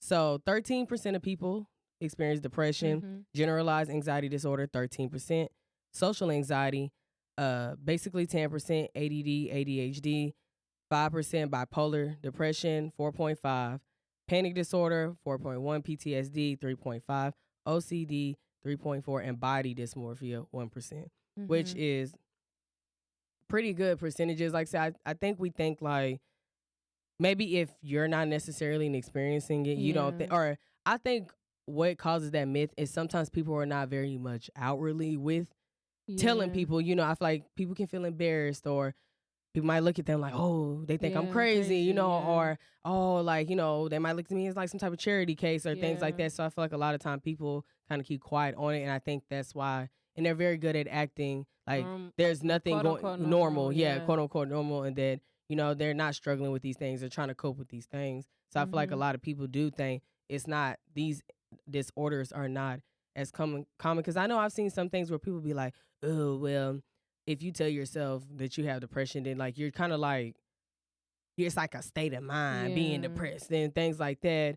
Or, oh, all these people are claiming to be depressed now. But the thing is, people are starting to become more educated. Again, it is more common than you think. Like, especially with depression and anxiety disorders, they are extremely common. More than likely in a group of, what, 5 people, 1 to 2 of y'all could be currently dealing with depression or anxiety. Yeah, and just because you haven't experienced it thus far in your life, you can experience it later. That too. Those are those type of things can like be onset by environmental issues. That's what I just say. I kind of sometimes it's just like something could trigger it. Yeah, you know what I'm saying. So it's not. I have had like episodes of depression, and it may not be like a long-term depression, you know, just kind of like something I'm dealt with years, but it's kind of like something can trigger it, and like you have a episode or a period of time in a depression. So like I said, just because you ain't experiencing it right now, you haven't this far, does not mean that you cannot literally later. So again, mental health struggles and disorders, things of that nature are extremely common actually.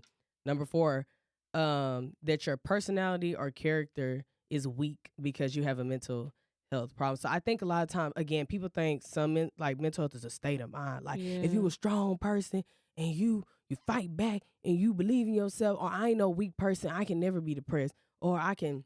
That's not how it never. works. That's literally, again, mental disorders and mental health is not a personality trait. It ain't got shit to do with your personality.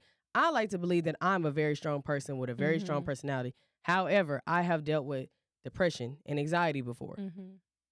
My personality has nothing to do with that. Again, there are so many things that dictate mental health. So mental health problems have nothing to do with being lazy or weak, and many people need help to get better. Many factors contribute to mental health, including biological factors, such as genes, physical illness, injury, or brain chemistry, life experiences like trauma, history of abuse, things of that nature, and family history of mental health problems as well. There are a lot of things that contribute to mental health. Not a personality trait. I'm not even telling you to tell you that. Mental health is not personality. Okay, it's literally your state of being. That's what mental health is. So it does not mean that you are weak because you're dealing with depression or anxiety, or you were diagnosed with bipolar disorder or schizophrenia. Those people are not weak. Again, people are not choosing these things for themselves. It's a state of being. Just like if you got diagnosed with high blood pressure. Exactly. Like literally high blood pressure can be hereditary. Yeah. And there's been many studies linking like hereditariness to mental disorders and things like that. A lot of times you will see if somebody had chronic depression that a child of theirs have chronic depression too.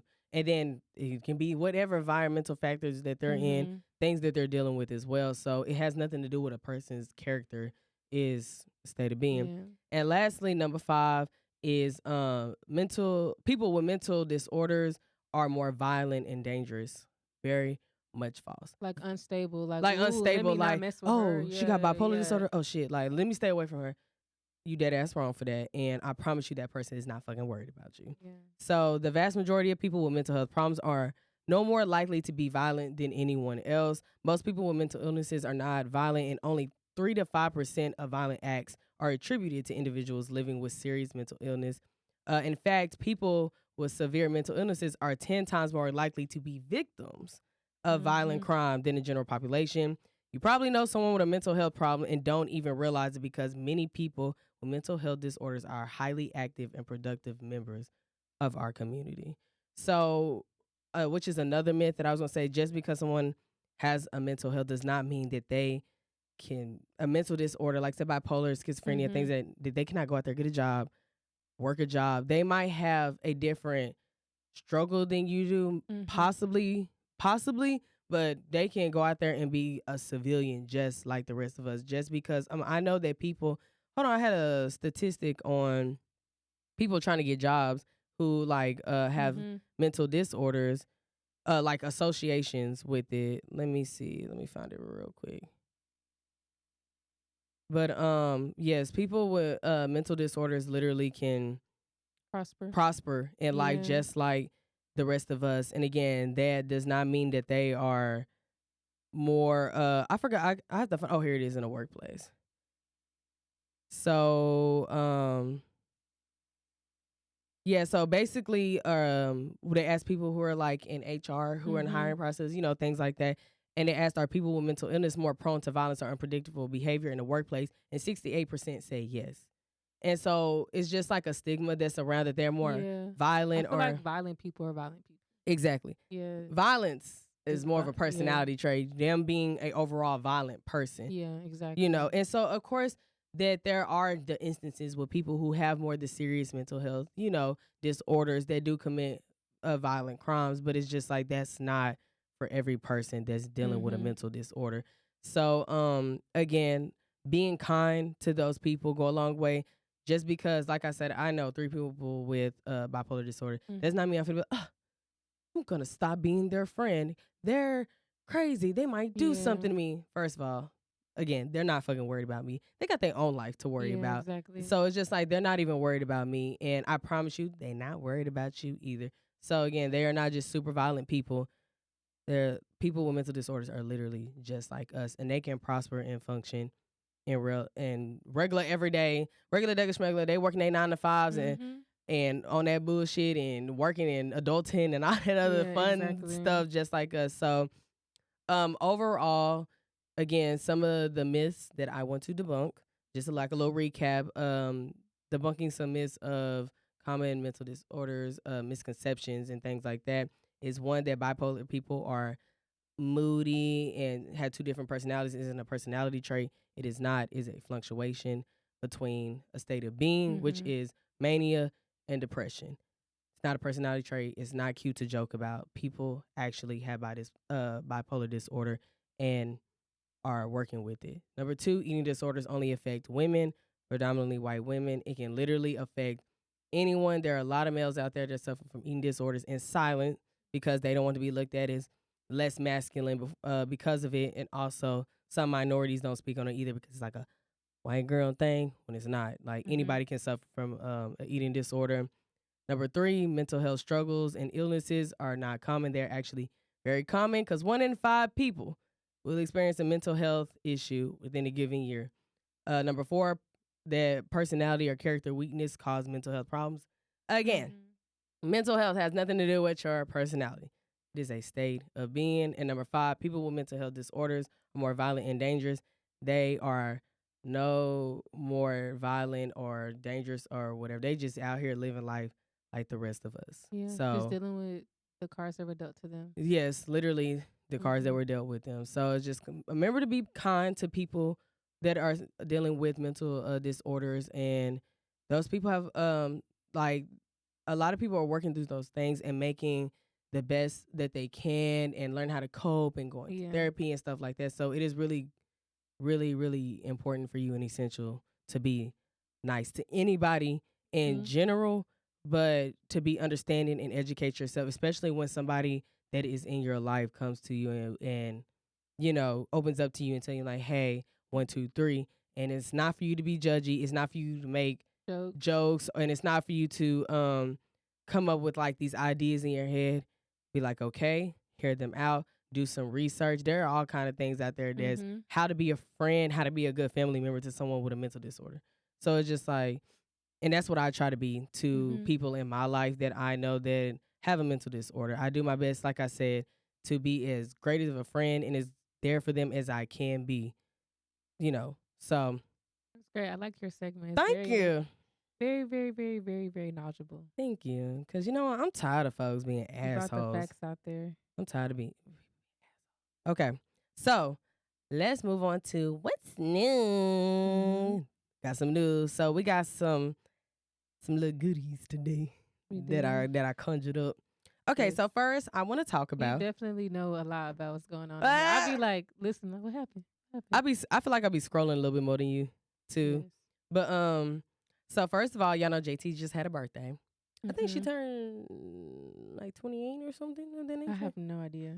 I'm gonna have to look that up because I don't know. I want some more. Hold on, let me get another shot before we get to talking. Because I got some things to say about Mr. Tristan Thompson in London on the Track. Weirdo baby mama Ebonii.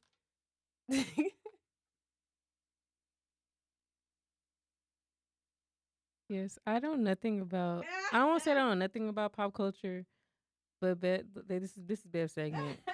I literally just kind of be like, oh, I kind of chime in, but if I'm quiet, that's why I'm just listening. Learn something new every day. Okay, let's get a shot in before I start being messy. No, I was kidding. It's not even being messy. I'm just talking about foolery. Yeah. Some foolery, some good things. Who is your resources? The Shade Room? Girl, the Shade Room on site, Hollywood Unlocked. Oh my goodness. But a lot of this stuff just pop up on my Explore page. Or I see on Twitter? On Twitter. I was about to say, most of this I see on Twitter. I ain't been on Twitter in like 2 years. You really don't. Like, your last tweet was from like early 2020s. I have nothing to tweet about. That's literally I'm not on there. I ain't got shit to say to y'all. But you just like one day, it's like you started tweeting less and less. Then one day it was gone. I needed to delete my account. Because yeah, you don't really be on it. Cheers. I don't even know my profile picture is on there. Cheers. Hold on, let's do it to the camera. Oh. Cheers. Stay beautiful, y'all. All right. Woo, woo. Come on, Miss Shade Room. Tell me. Let's get to it. Okay. So JT just had a birthday. And Mr. Uzi Vert, Mr. Uzi Vert got her a new car. He got her a McLaren, a 2022 McLaren. I know you don't know cars. I don't know cars I like was that either. Okay, whatever. It was nice. I just recently this year learned what McLaren was, and it's because I seen this dude post that he got one, and I said, "Oh, okay." I'm gonna Google that as you talk about it. But yeah. So Uzi got her a McLaren, and he also rented out an amusement park for her. Like, I don't know which one it was, but he rented out an amusement park. She posted this picture where she had all this food, and it looked good. I was zooming in on it too, but she looked happy. Oh, okay. Looked like she had a sports car. Yeah, not motorsport. Zoom. Okay. Yeah, it was cute. I was laughing at the video though when she was showing it, and like Uzi was like, "Please don't put me in the camera." He was like on the side, like, "Child, just show the car, not me." But yeah, he rented out an amusement park for her. It was really cute. Happy to see her being loved out loud. Things of that nature. We love to see it.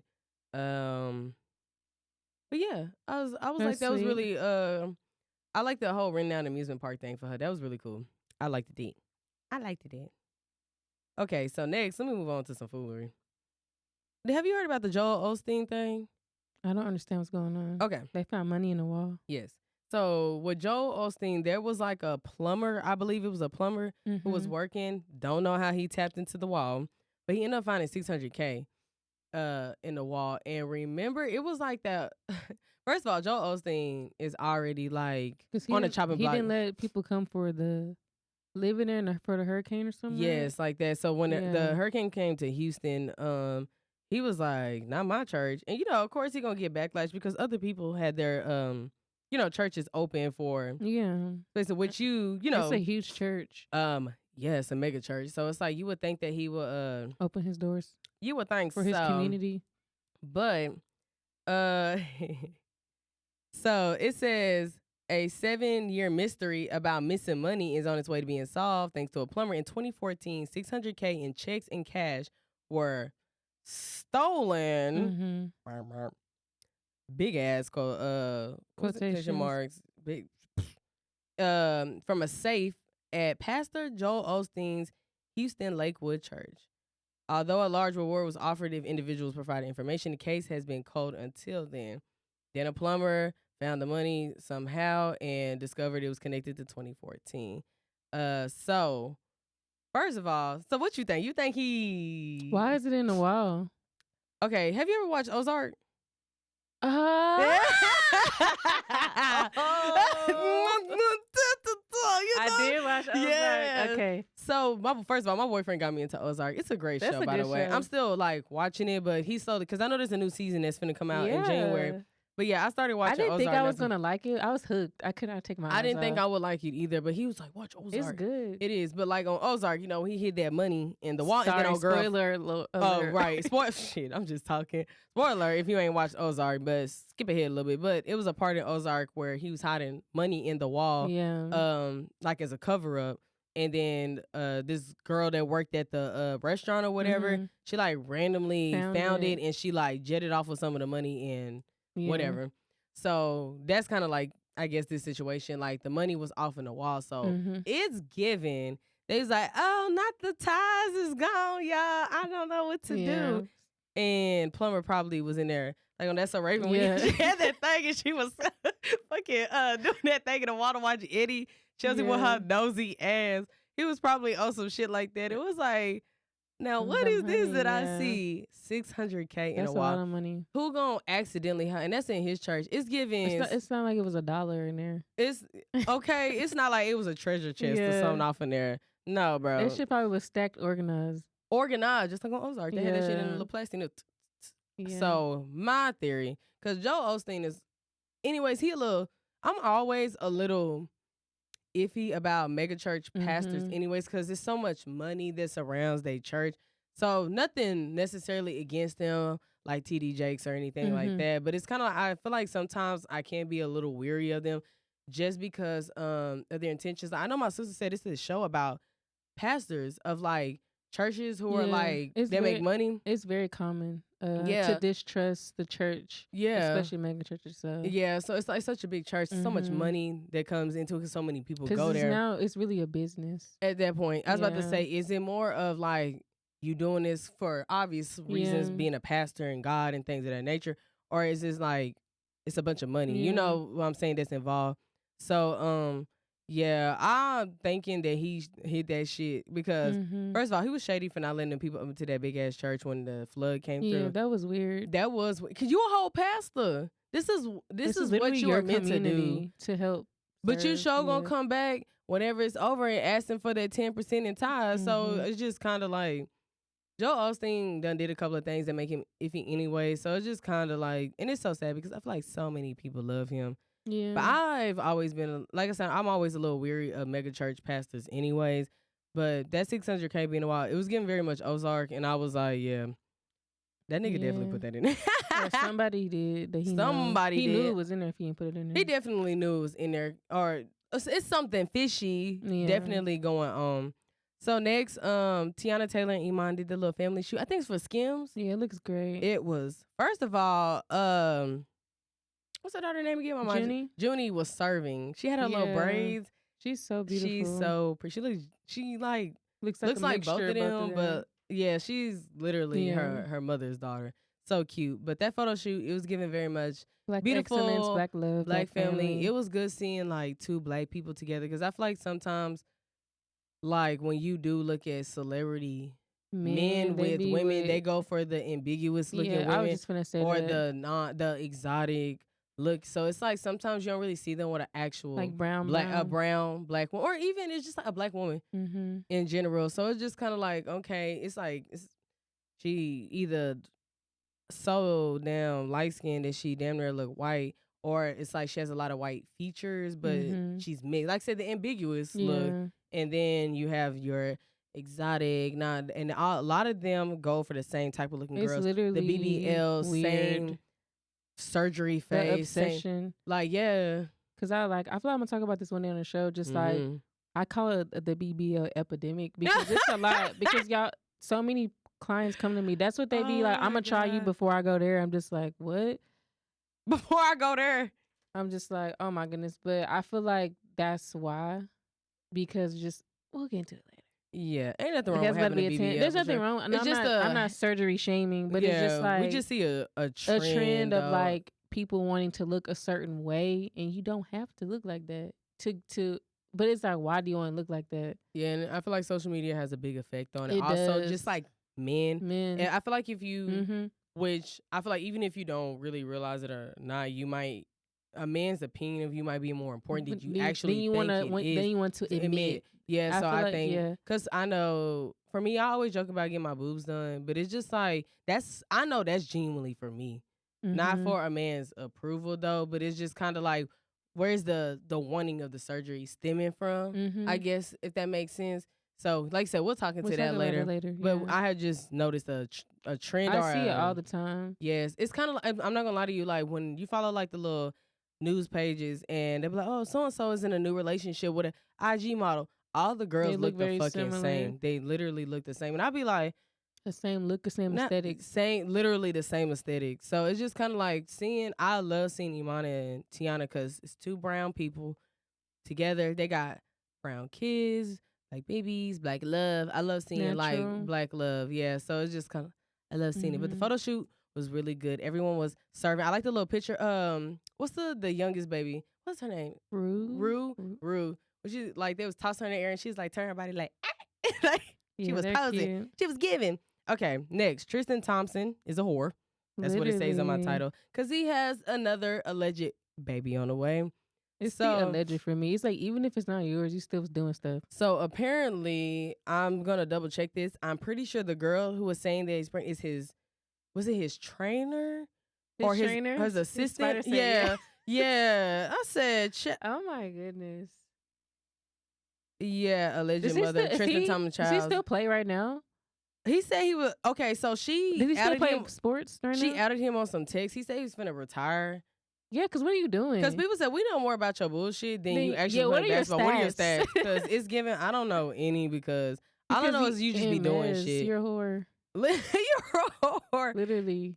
Yeah, so yeah, Texas woman alleged that she's, because it was something about like embarrassing. He was saying something about some law in Texas. Let me find these screenshots, bro. Of him? No, she put some screenshots of him saying something crazy. He must have pissed her off.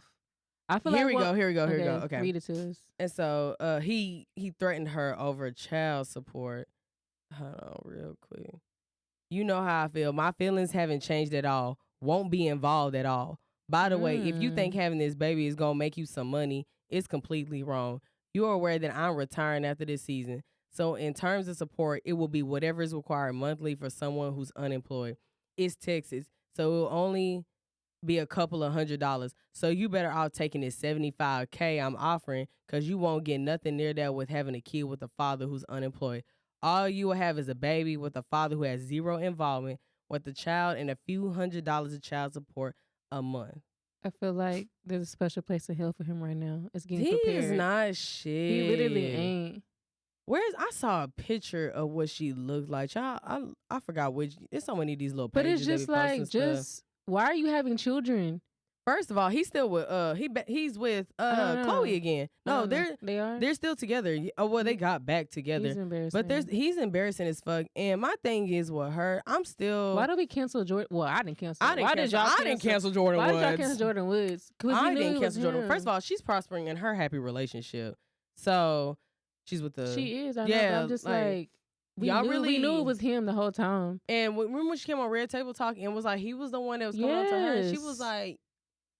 Now wait a damn minute, and then everybody just went after her, and I feel like it was just easy to go after her because it always be like that for some women. Yeah, like of course they want to blame the woman instead of the man, but it's just like, sis, have you not learned your lesson? Because with that, then there's been other proven allegations of him cheating. Now he got a whole baby on the way, and I'm just when he cheated on her that one time, she was like, because it was like on the show, that show they got, because I seen like a clip of it online. And I guess she was like having her baby, finna have her baby, and he at the club with women and stuff. And it's just like she literally is pushing your child out. This is what you're doing. Yeah, he's not. He's terrible. So my thing is, I don't wish that on no woman. Exactly. Like, but it's just kind of like, I really hate the way they came at Jordan. And I feel like they didn't even try to give her the benefit of the doubt to talk it out or, hey, what happened? They just kind of isolated her. And then, of course, you know, her and Kylie was besties. So I feel like, of course, Kylie probably was like, I feel like I have to do this because my sister. But I feel like they didn't give her a chance to say what she had to say. But you ignored that nigga for a little bit and got back with him. Cool, y'all got a child together, whatever, but it's just have you heard like, of co-parenting? Literally. And I just feel like she be giving him hella chances, but you couldn't give this person even the time of day to say anything to defend themselves. She's canceled. And I did not cancel Jordan Woods. Because we know how niggas be. It's just kind of like, and she, but also he has a history of the shit that he do. So I'm confused on. I just feel like at that moment you just decide to be goofy and you blame it on another woman. Yeah, but I feel like at the same time it's probably also, I'm not giving her no grace. Yeah, but I feel like it was probably hard for her to process. Just imagine if that happened to you. Yeah, it's just like you're gonna like, people just do weird shit when they upset. When they upset, yeah. So, but yeah, he got a baby on the way. And clearly he, first of all, 75K. Literally, I'm showing the court all this shit. Okay? And I guess, like, first of all, y'all, look, so he said he... I'm finna print that shit out. You know, Judge Judy, they take it out there. I do the folder, and then they showed up on the screen and stuff. Yeah, exactly. I'm definitely finna take that proof to court. Yes, and be like, and you finna give me some more. This is literally your child. I cannot believe that some parents, like, would sit there and say that stuff. First about your child. Nigga, this is on you. If you was gonna cheat, you should have been more careful. Literally. Now you dealing with the consequences. If you're gonna cheat, let's cheat smart. Come on. And you mad because this is the consequences. This is what happens when you have sex with people. What? This is a whole human being. This is a whole human being choosing to like neglect because you're own fuck up. That does not mean that child does not deserve a father. Exactly. Deserve a father because you decided to step out on who you was with. You're saying and had a kid with somebody child else. Is worth $75K. Literally. Versus unconditional love. Child. That's what I'm saying. It has to be a special place. Again, we know him more for the bullshit he be doing versus him actually. I don't even know what team he's ever played for. But you know, so what are your stats, sir? Because so far, all I know is your horror stats. That's all I know. You be out here just doing shit. Again, it's just like, it comes to, I understand maybe he cheated once, she took him back.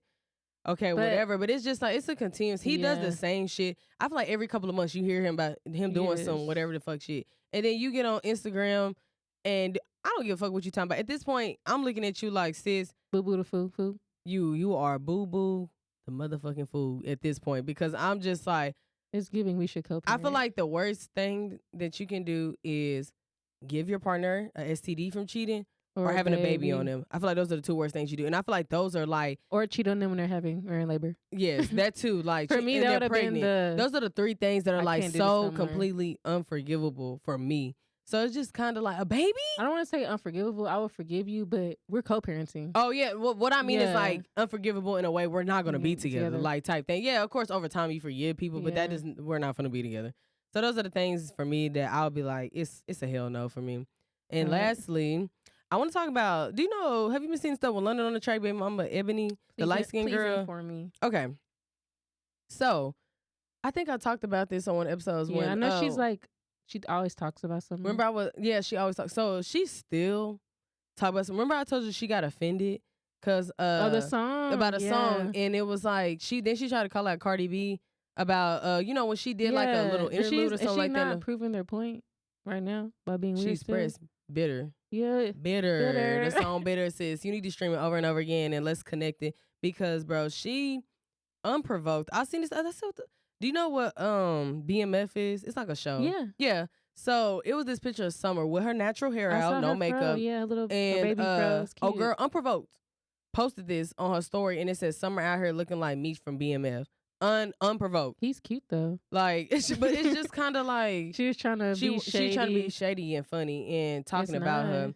And then she said, "I'm gonna start out by saying this: if you don't like what I post, hit the exit button. All that reporting me isn't necessary. The internet is big enough. All we gotta do is Summer keep that long nose and long ears on your side, and I'll stay on my little side." What? At this point, she arguing with herself, and I'm not gonna lie. This site London on the Track DM'd them and was like, stop attaching my fucking name to that shit. And they literally responded back and was like, isn't that your baby mama? Didn't you procreate with her? It's on site. That's the That's blog. funny. But yes, I'm literally laughing because Nahia being like, He said, look, I think they addressed it in the caption as like, oh yeah, like London on the Track's baby mother, Ebonii. Like, so he was just like, don't top it. And they was like, is that he not said your ain't baby nothing mama? to do with me. That's the only reason why they know her. And then she posted something saying your turtle head ass, no, your big turtle ass head sat up here and told Mrs. Musty all my business, singing about I live in Section 8 and got your folks texting, talking about sending her back over in the slums. London, you all about that money, but you're a poor individual. Then, unprovoked, posted Summer again and talking about her nose. We're comparing it to like Michael Jackson's nose when he got like, you know how his nose used to be like bigger? Being a hateful ass bitch. And then Summer Walker posted bitter. Just a screenshot of bitter. Narration by Cardi B. And then she's like literally proving the point. She is so miserable. I swear every day I get on here and I see her unprovoked. And then she did some BS post like, I'm choosing peace. And after you cause hell and havoc on earth. But my thing is, she been doing this for a while and I'm so confused. It's like, they're not Summer together. Isn't a whole. She has that nigga name tatted on her face. Literally. she is not worried about London. I also think she could possibly be bitter that they got a kid together too. Yeah. I think it's like a sense of jealousy. Also, ain't no telling, and that's why I choose not to deal with niggas with baby mamas. You never know what they telling their baby mama. Like, he could be saying some sweet shit in her ear or whatever like that. You never know. But I feel like she was probably I think she was the most recent one before Summer. I believe so.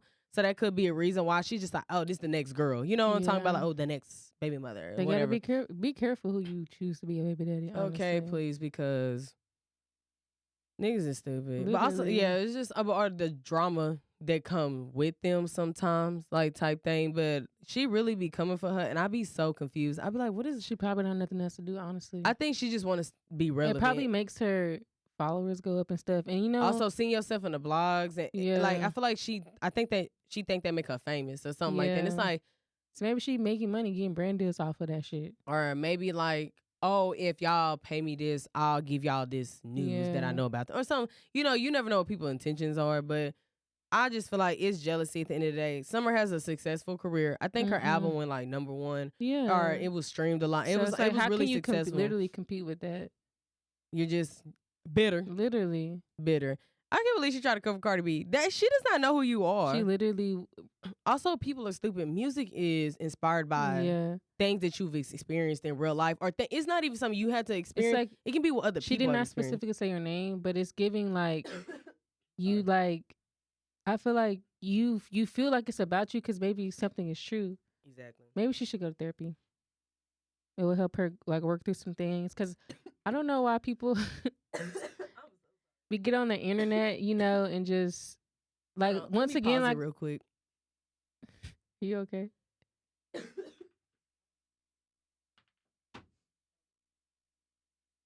Okay, we'll pause. It's okay. We're almost done anyway. I hate when that happens too. You got to cough. You can't itch.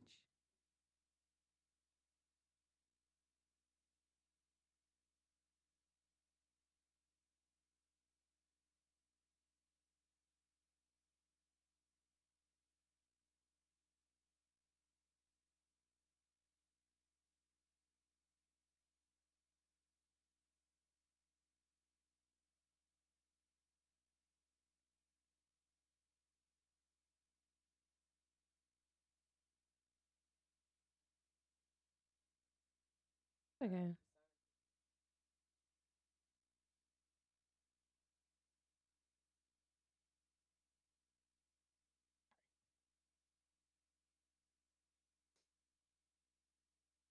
I'm ready to go. Sorry.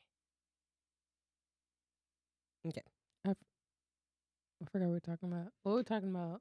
People being bitter online. Yeah. Sorry, y'all.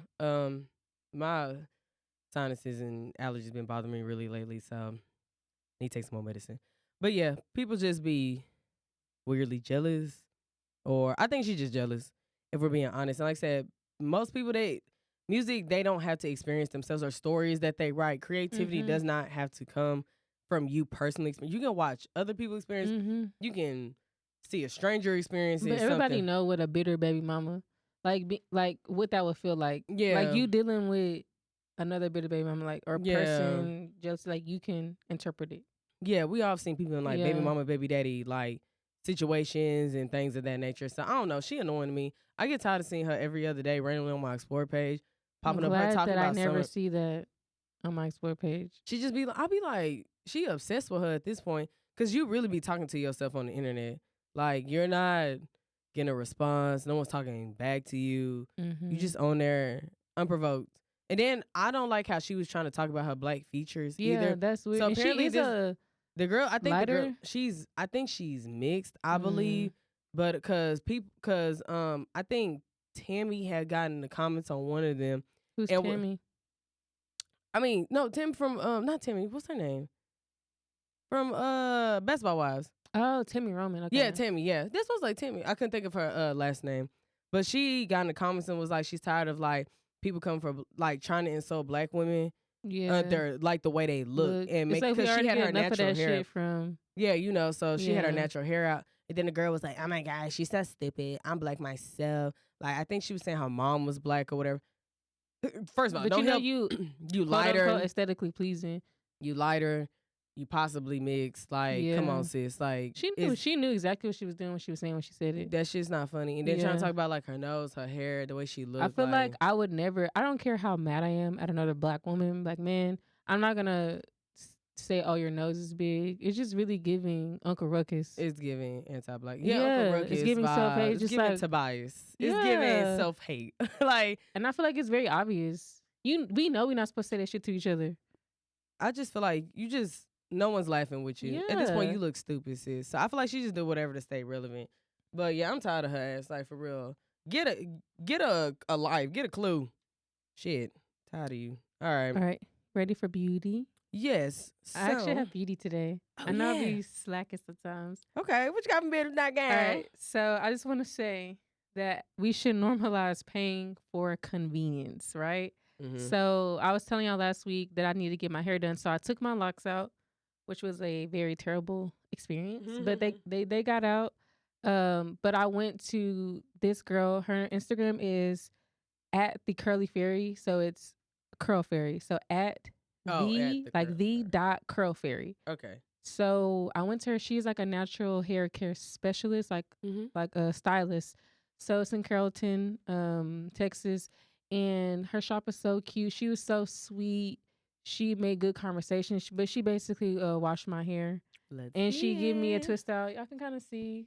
Yes, the definition is definitioning. But basically, like, of course, what I was saying was normalize paying for convenience. I can wash my own hair. I can do a twist out on my own hair. But it's going to take me some time. It took her 2 hours to do what takes me like literally 2 days. And I feel like when you have natural hair, it is like a mental and physical experience. It's not just like a simple job, bam, bam, I'm done. You know, I already told you I had a rough week, like after having food poisoning. I had that protective styling for like 6 to 8 weeks. My hair dirty, my hair matted. I just need somebody to help me because I mentally feel like I don't want to do that shit right now. Yeah. So I literally paid her, I think, $65 for her to do that. Paying for convenience versus me like stressing myself out trying to do my own hair when I knew I didn't feel like doing it. And so I feel like ever since I've been natural, it's been so hard for me to find somebody to do your hair. As a black woman, it's like I feel like everybody is getting braids, getting wigs. Yeah. And then what about the girls that wear their fro? It's just like how do you find a stylist to help you out with that? And of course, you have YouTube, but for me personally, like I love that YouTube is so big for natural hair, but I feel like all those women are more so talking about their experience, which I love, but it's been very hard to find. It's going to be hard to find someone exactly with their hair type as you. When you think about type, your hair is so unique and porosity. Stuff like it's just stuff that like people who are specialists in this area they know, and I'm going to her from now on. And she asked me what my goals were, and so she was literally gonna help me like whatever I'm trying to do with my hair, she's gonna help me get it there the best way she can versus me looking up 1,000 YouTube videos. And like I said, those women are talking about their experience. But you go to someone who knows, I guess, the science, the science behind it. That makes sense. I love it. So yeah, I'm glad that you found her. I'm glad it worked out. So we'll put her at, because I told her I would put her at in the show notes, because I mean Carrollton is not that far from like the DFW. It was like, for full worth. It took me like 30 minutes to get there. I didn't mind going, and like I said, good conversation. Yeah, I felt comfortable. She took her 2 hours to do my hair. She does, by the way, like silk presses, any twist out that you want. Like she'll wash your hair and she'll do whatever twist out you want. She does blowouts and trims. She even does twist outs, so if you want to bring hair, she can add it in. So she literally only does natural. I mean, she can do like, you know, the other stuff, but like she literally specializes in like doing people's like natural hair. It's a little harder. I know one thing that has kept me personally from going into somebody doing it is finding somebody that I feel like can deal with my hair type. I feel like you see a lot of straight up like 3A through straight up 3C, because I got like a combo 3C for A, but I feel like my 3C4 is thicker than like, you know, you'll see like, because that like thickness, texture, things of those natures, curl pattern is not the only thing that matters. Like two people can have 4C hair and someone's 4C is really thick, someone is very fine. Like there's different things. So I feel like for me, she was breaking down for me. My 3C hair is more thicker than like what I actually see. So I don't see anybody that's in the area, or I feel like it's a lot of mixed girls or a lot of non-black girls that are going. So it's kind of hard. I know that's one thing that has kind of kept me away, just because I was like, okay, I'm not seeing no type 4. I'm not seeing no girls with thick hair on here. And it's like, if they are, they're getting their hair straightened. I'm trying to see you style and someone's natural, you know, like that. Her. She literally did a porosity test on my hair. And she was like, okay, I'm going to use these products I have. I feel like based on your porosity, this will be really good for definition. And she was like, I'll let you know what they are. So if you want to start using them, you can. She asked me what products I use so she can take a look at them. Like, she really is passionate and invested. She's not the type of stylist that's trying to do your hair, get your coins, and get you out the chair. She's trying to spend time with you and really figure out what we need to do. I love that. I love that. Because it's very, honestly, it's rare. Yeah, exactly. Because I was like, when you do find natural stylists, they're doing a very specific hair type. I'm not going to them folks to touch my hair. So, and that's like, that's what if I'm going on your page, I need to see some type of variety. I'm seeing the 3B girls everywhere, and I'm just like, and ain't nothing wrong with having 3B hair, but it's just kind of like, good Lord, like, where's somebody that's doing tighter textures or thicker hair, you know, things of that nature. So I'm planning to go to her like every month, and let's I see. think the next thing I'm gonna do is a perm rod set. That would be cute. So I'm excited. That would be cute. I love it. Okay. So for me, I just got like a little makeup. Not even a makeup tip. Yeah, makeup tip. So for me, something that I love to do, which I don't have on today because I ain't have time. But just if you, especially because it's holidays, if you want to kind of give your soft glam like a pop or a cute holiday touch, do a white underliner. I love white underliner. I got that from you. Yes, I love a white underliner because I feel like white underliner makes your eyes look brighter. So this is really good for maybe if you have slanted eyes or like smaller eye shape. If you want to make your because you know you can put on lashes, got smaller eyes, it can kind of overtake your eyes a little bit. If you want to open them up a little bit, do some white liner. It really makes your eyes pop, make you look more like alive, I guess, if that makes sense. But it really brings out your eyes. Also during just like the holiday season, just a white liner. But even you can do like a cute little touch of what I would do is like the other day we had a Christmas party, had a white liner, but I did like a little pop in the corner of green just to like give it a holiday look. So you don't have to I feel like when it comes to holiday makeup, you ain't gotta do these exaggerated Christmas trees shadows and things like that. Eyes. You can give it like a simple, because me, I'm not gonna do all the extra in this one. I've kind of grown out that point with my makeup. I kind of keep it more of a neutral. I give it cute pops. That's more of where I'm at right now. But yes, just during this holiday season or even in general, but it really fits right now because it's Christmas time. You can do a white liner and then do a pop in the corner. Also, don't be afraid to use blush. Oh, by the way, the white liner that I use is the Sephora brand one. Literally, I like the pencil ones, but I get the Sephora one because it glides on easily. You have to be careful from the ones from like the beauty supply and stuff, because when you sharpen it, you have to do a lot to get it to show up. So I like the actual Sephora like brand one. But don't be afraid to use blush as well. Blush is a good way to blush too. Okay, because I feel like, I'm not gonna lie, I feel like sometimes as a black girl, you kind of scared to use blush, but that's more of figuring out the colors that you like seeing on yourself. So blush is just not like this bright pink. It's so many different shades, reds. They got like orange tinted brushes. They have more brown tinted ones, purple ones, red, pink. They have different shades of blushes. You just gotta kind of find the one that really, that fits you. So don't be afraid to use blush. Just get you a good brush that goes along with it. It's just figuring out how to apply it best that's on your face and not like overloading it, but just finding the color that's for yourself. But blush is another way, especially during this holiday season, gives you like that cheeky, like cute, alive, vibrant look. Cause maybe if you might feel like your makeup looks a little dull, put some blush on. Blush really gives that warmth back into your face after contouring and things of that nature. I don't do a lot. And so that's kind of like those two things you just said helped me like kind of step my makeup game up, because I know I'm not gonna contour. I will do it, but it's not aggressive. It's not a lot. So I like that literally I feel like helped me like make me feel like honestly more cute and more beautiful, because it's just like, and it's super easy to do. Yeah, once you figure it out, like once you find out a color, because remember I gave you like one of my blushes. Yeah. Because I was like, I feel like this would look really good on your skin tone. So it's just figuring out. I like that touch. Yeah, it gives it like a aliveness to it, like a brightness to your face. It kind of just gives that warmth back into your face. So if you feel like you then did your setting powders and put out, and you're like, dang, my face looks so dull, try some blush. And my favorite blushes are from Milk Makeup because they're the stick makeup. They're like the literally melt in your skin. Yes, and they blend really well. I don't like the powder blushes really. Because literally just sit on top of your skin. Face, but when you do the Milk, what I usually do is I kind of get it on a brush, or you can literally put it on your face and then blend it out. But it's a cream based blush, so it blends so well. And they have so many different colors. Like they sent me a PR package with like 10 different ones. I was like, yeah, man. I was like, thank you, Milk Makeup, send me some more. But I like them as a makeup brand in general. They bronzer sticks is the same way. They got a lot of cream based things. So, but yeah, try some blush. You know, if you don't want to go Milk, it's not like just super, super expensive. You don't want to spend the money on it. You can try and find some other ones, just seeing what's best for you personally. I like Milk because it's cream based. It glides better.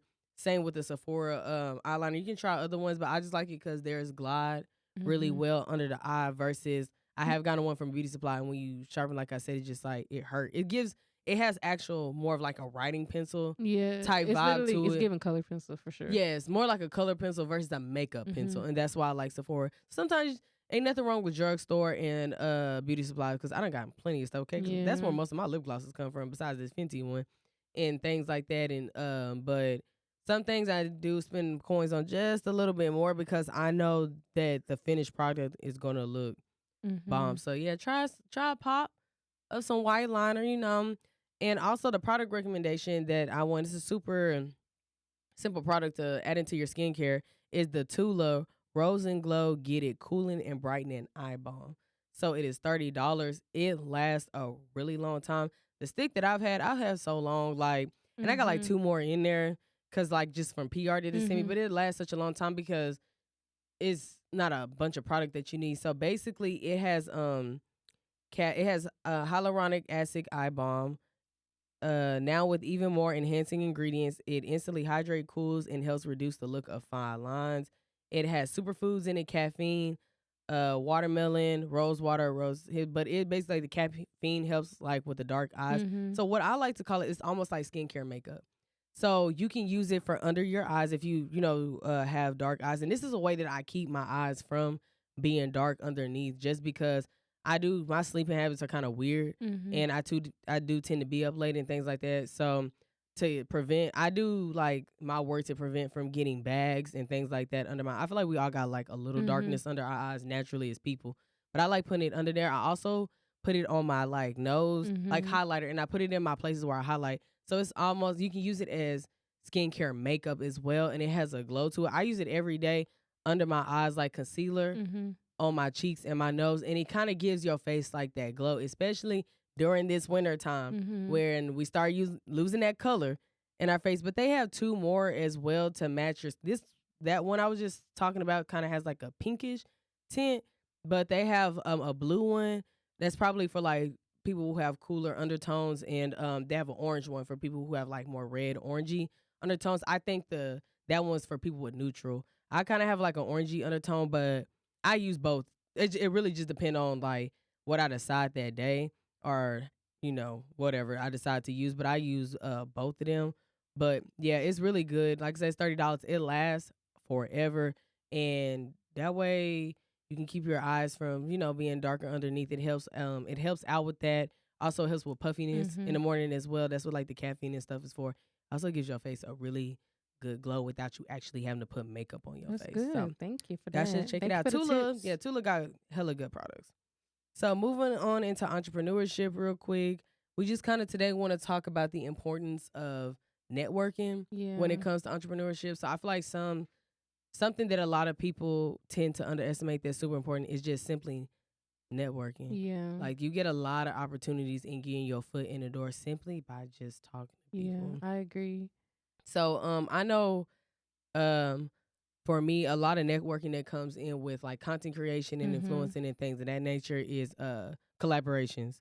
So finding other like-minded people, following one, just simply starting out by following or keeping, I guess, in like my social media following circle, whatever you want to call it, people that kind of do something similar to what I do. And then you get to talking, and then you collab or you bounce ideas off of each other.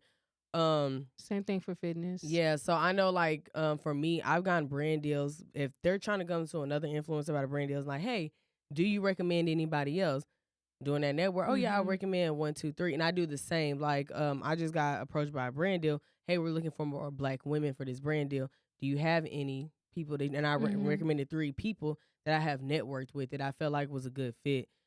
Also, just with networking, one thing I kind of do is sometimes I have to go out my way to network. You don't have to do this every day. You can do like little networking type thing, but something that I do is from time to time I go to LA because influencing is really big out there in LA.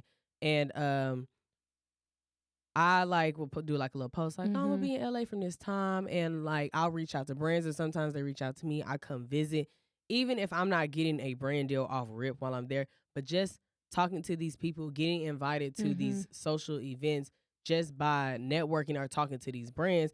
Then you go out there and you meet more people that way. And by that, I've been able to get brand deals off of when I went to LA and I'm visiting just like a headquarters or a building that they have or something. Like that's how I got my brand deal with Ipsy, going and visiting their like studio thing. And I've got like 3 brand deals working with them, just being able to create a connection and networking out there. And just other influencers as well. Like they said, they always will put you in the door. You can put them in the door. Y'all bounce ideas off of each other. Hey, did you know about this event that's going on? Girl, no. But, like now I do. Thank you. So networking really does go a long way in getting you out there. It's just you really have to actually put effort into it. Because nobody just like, everybody ain't just going to come talk to you. Same thing for me as a trainer.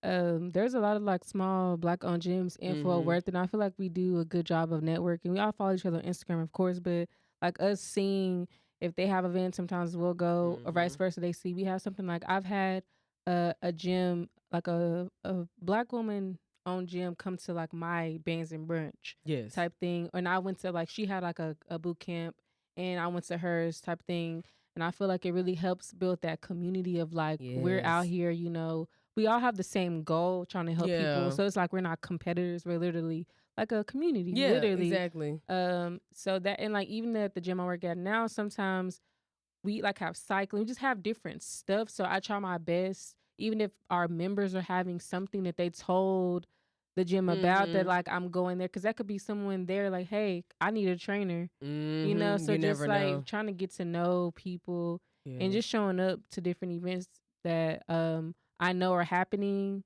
Yeah.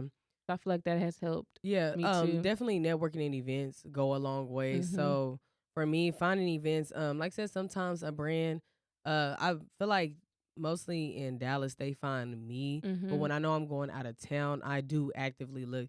Literally, you can get on Instagram and hashtag LA events. You can get on Eventbrite. There's always, or you can look to see if some of your favorite brands, or there's a convention, or things out there of that nature. Sometimes you really do kind of have to go out your way to network and, like I said, be in a, because if you just, oh, it's just me, I'm grinding by myself, I don't need nobody, I don't need to talk to nobody, I got this. Sometimes you do. You do. And it's just kind of like people will put you on. I have learned so much stuff by networking and talking to influencers that have more followers than me, that had less, that's been doing it a shorter time, a long time. And I feel like that's the best thing about, I feel like some people are scared, not with influencing, but getting to know other influencers, thinking like, oh, we competition. And it's like, we all really trying to see each other win. I've been in group messages where we helped each other out. Hey, y'all, I have a brand deal coming up, and, you know, I want to charge this, but they're only offering this. What do I do about it? And we're giving them advice, and we're helping, and we're, oh, what do y'all think about this brand? Like, ooh, you know, when I worked with them it was this, or no, they're a great brand, work for them, or you should be asked for this. You know, it's like we really do help each other out. Networking, you learn a lot from people. You don't know everything. You literally do not know anything. And it's like, yeah, you can go and Google shit all day, but actually talking to people. That real experience is going to take you way further than you Googling something. Exactly. That real life asking and talking to and sharing experiences and bouncing ideas off with other people really will get you a long way. I have learned so much from talking to other influences of wherever they from. Like, even if we ain't met in person, just DMing or, you know, like being in chats and things like that together and just learning stuff. Or, like I said, going out my way to go to events. Like, when I get invited to events in Dallas, I make sure I go. And even if it's not like, you know, like, I'm going to say something that's immediately directed to me, but you never know who you'll meet there. So it's like when opportunity presents itself, like, take it, or always look up and see what opportunities are around. They've been a little weird on events lately just because like Corona and stuff like that. They starting to pick up a little bit more. But, you know, you going out of town, look up and see, especially if you're going to the places like LA, New York, Atlanta, where there are a lot of influencers, or Houston, Dallas, where it's an influencing area. Definitely look up what events and network. Don't be afraid to talk to people. And people aren't as mean as you probably think they are. Like, a lot of people are nice. They are just as excited to talk, and people, you might come across I feel like people. Everybody wants to network. It's just like, who's gonna break that ice? Yeah. So it's like, don't be afraid to talk to people. You never know who can be your next business partner or who can connect you to what's meant for you in the future. Like, you literally never know. I have met other people by connecting with one person, and I met another person after you meet another person after that, and then now y'all doing events, and you done gotten brand deals off of this, and you got business opportunity and things like that. Just, people are a little bit nicer than you think. I mean, there, you know, of course, there's always those few people out there that's like, they think they better than everybody else, or again, but don't be that, I don't need nobody in one-on-one. Networking is your friend. Networking is literally your friend. And even if you in college, network while you there too. I feel like some people really, when it comes to job opportunity in college, network. Like, you never know who you meet there doing internships or networking professors and other students that can get you in the door. And you not necessarily should network to get a benefit of you, but you learn so much. Build relationships with these people that have similar likenesses to what you like, or goals. Like I said, similar goals are things that you're trying to achieve and helping each other. And again, people are nicer than what you think they are, and they're just as willing to network and want to learn from you and what you've experienced as well. So just be open-minded. Definitely be open-minded about networking. Like, you do it. Do it. Okay. Now, lastly, we have an askbevandmia. So someone DM'd me a question, quick little question. So, do you have any advice on moving on from a relationship? And I'm not going to say the name. I'm just say from K. So, do you have any advice on moving on from a relationship? I guess I'll go first. Okay. So just really the most important thing I feel like is focusing on you. So kind of like, what do you like to do? What do you want to do? Like, what are your personal goals that you want to achieve? Because I feel like there's a lot of course you're going to be maybe sad, miss that person. And there's nothing wrong with that. Don't ever shame yourself or beat yourself up for like missing that person. But it's you time. So really figure out what is best for you to literally move on and be a better person. So, for example, when I got out of my last relationship, that's what helped me the most. That's why I'm saying that. Like, I had just got a job as a fitness trainer. I literally just dove straight in to trying to be the best trainer I could. I focused on my personal development. I feel like it depends. Sometimes when you leave really toxic relationships, you have a lot of damage and brokenness. So I immediately was doing a lot of self-reflection and trying to figure out like my weaknesses, figure out where I was broken at and try to fix it. And so journaling, like I said this before, I just literally journaled how I felt and where I wanted to see myself. And over time, like everything where I wanted to see myself emotionally and mentally, it came to pass.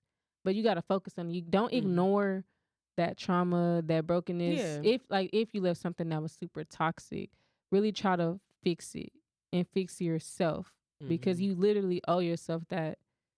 So I what agree. about you? That was good. I know for me, one thing about me, I'm gonna move the fuck on. And that's just, I think that's part of me, like my character. I feel like I never too much dwell after like me and a person is like we for real done. You don't go back. I don't. One thing I'm not gonna do is backtrack, and that's something I always like make sure of, and I stand my ground in is not backtracking because that is extreme. Again, choosing yourself first and what's best for you, and it's extremely unhealthy, and all it does is cause complications, mixed feelings, weirdness, just a bunch of set those boundaries, a bunch of crap in the air, and it's just like setting a boundary for myself, which is not backtracking. So one thing I would tell people, whenever you and a person break, stop having sex with that person. And I think that's something that's something I'm not gonna do. Once we are done and I am done with you and I'm good on you, that is no more. And I feel like that's something that's where complications come in because y'all broken up, but y'all still visiting each other. Or just talking. And y'all still talking every day. And y'all still having sex. And it's just like, you might as well be still together at that point. Yeah. And it's just setting those boundaries. So one thing that I always say is do not backtrack because all you doing is setting yourself up for failure. Also, there's a reason that y'all broke up and you're still allowing this person, despite those reasons, allowing them to have this major access to you. That's, again, creating complications and mixed feelings. I don't know what we're doing. Well, you said y'all broke up, right? And y'all said y'all not together. So why is it, I don't know, it's a we not together. Yeah. But now you're creating these complications for yourself. Tell your friends what you want. Like, have that accountability. Like, if I tell you I don't want to deal with him, when I'm sad, especially let's say we go get a drink, I'm getting my feelings, I just want to have my feelings. Like, I need my friends sometimes to be like, good, look, no, we not backtracking. Yeah. So stop hiding stuff. Like, really tell your friends, well, the friends that you can trust, talk about red flags, green flags last week, but the people you can trust, like, tell them everything that's going on. So you can have some type of accountability because it is literally normal to regret. Yeah. Or like think like, damn, did I make the right decision? Should I go back? Like, so it's okay to be sad about it. Like there's literally nothing wrong. Yeah, feel how you feel. Don't try to like deflect or like ignore how you feel. I feel like the faster you recognize how you feel, you can literally get over it and move on. But if you're hiding from yourself, hiding from the truth from your friends and your family, it's like, how are you gonna heal? If you're not being honest about what you actually need to heal from. I agree. Being honest with yourself about your feelings definitely helps out. It's okay to be sad. It's okay to miss them. Even if they fucked up, it's okay to miss them. It is okay to miss that person. There's nothing wrong missing a person. But again, just remembering there is a reason that things ended. It got to a point where it's so bad that things had to end. Remember that, choosing yourself first. And I feel like remembering yourself first is always best when it comes to moving on because what do you want? Yeah. What do you desire? Because that's all that matters. What are the goals for yourself? What do you see yourself doing? Don't be afraid to block. Okay. It doesn't matter if they get mad at you because you had to block their number. You had to block their Instagram, their social media account. I think an issue that people try to do is force a friendship after a breakup. You do not have to be friends. You don't owe that person access to you no longer. You don't. I think that's one thing I think that kind of get on my nerves is a forced friendship after a breakup. And you're weirdly still talking. It's okay to unfollow them, block them, delete their number. What you have to do not for talk your to them peace no more. of mind. You don't have to be friends, especially if they did you dirty. You definitely do not have to be friends with this. Especially if they did you dirty. You do not have to be friends with this person. Like, who said that? Who said that? That it was required? I don't remember a book telling me that that's what you had to do. Again, choosing yourself first. Who cares if they gonna be mad? They weren't mad when they were cheating. Yeah. They wasn't caring when they was cheating or when they was lying or they was, doing everything being in the world manipulative to lose you. Or when they was doing everything to lose you. But now, they ain't their feelings because you blocked them. Who cares? So it's just like, or even if like, let's say someone broke up with you and it goes into moving on and just recognizing why they broke up with you. And you just have to accept that. It. Accept the truth and move on. Accept that that's their truth and then move Whether on. you agree with it or not, respect it. You respect it and then you focus on yourself as well. And if like, let's say you did get broken up with because you messed up. Okay, let's do some self-reflection, some self-awareness, and some realness with ourselves. It's not guilt trip, gaslight. And all this other towards this person trying to get them back to your arms. None of that. You need to do some self-reflection on what you did and what you did wrong. And how can you not even be a better spouse or a better person in general. For yourself. And for yourself. Yeah. Do some self-reflection on yourself. Why did you cheat? Why did you lie? What? And I don't, people like to go, well, I don't know. You know why. You out. Just figure it out. If you don't immediately know why, get to the root of it and figure it out and focus on yourself and better on yourself and stop hurting people in the process. Focus on yourself. So I feel like that's what our advice moving on. Focusing on yourself, doing some self-reflection. Find some hobbies. Surround yourself with your friends and your family. Find some interests, find some goals. Yes. And then, again, self-reflection. And what is it that you want for yourself? Or where did you mess up at? And how can you do better as a person? For me, like my last relationship, it was his fault. But I did have some, I messed up too. It wasn't worth like breaking up about, but I needed to fix some things about myself as well. So I'm like, I'm not trying to. Nobody's perfect in a relationship. Be the same person I was in my next relationship, because these type of habits is not gonna, it work with him, but you see it ended. It's not gonna work with what I really would want for a partner. That this shit's not gonna work. So I have to work on myself and fix it as an individual. Exactly. Same with me. It's just kind of like, I wasn't perfect in my last relationship, but I did some self-reflection on, like you said, it may not have been something that was so wild enough to, again, it wasn't my fault, whatever, but it's like, it may not have been something not wild enough, but that don't mean it was necessarily good either. And things you have to reflect on and be like, okay, for myself, I want to work on this. And like I said, if you want a serious relationship with the next person, you can't do that. If you want healthiness, if you want longevity in your relationship and like it to actually last. So just some self-reflection, some self-awareness, focus on what you want. What do you desire? What are some goals for yourself? Build yourself up. And then also don't worry about the next person that comes. I feel like sometimes we worry too much about who's next. You choose the date. Yeah, you next. You next. And there's no like time period where you have to be, I guess, like single or you do what after this of a breakup, for me to start dating. You do what you please, but again, what you feel comfortable with doing. Exactly, but it's just kind of like you can focus on yourself too. In the meantime, you can casually date and still focus on yourself, but it's just like not trying to get the next person or being like, okay, who I'm finna be with next. No, don't worry about that. In singleness, love yourself. Spend some time with yourself. So yeah, just focusing on yourself. That's definitely the best way for moving on. Like I said, one thing I'm gonna move on. I move on. I'm not gonna dwell very long because I got worked up to a point. Exactly. So it's like, of course, like I say, it can mean I'm sad or, just kind of like, dang, it really sucks that you put effort into this person and it didn't work out. But again, I'm choosing to love myself first and worry about myself. This is. Because what did RuPaul say? Okay, because then you ain't going to love yourself. How the hell you going to love somebody else? Word to RuPaul. Yeah. Speaking facts. So it's just kind of like, you can't love yourself. How the hell you going to love somebody else? Yeah.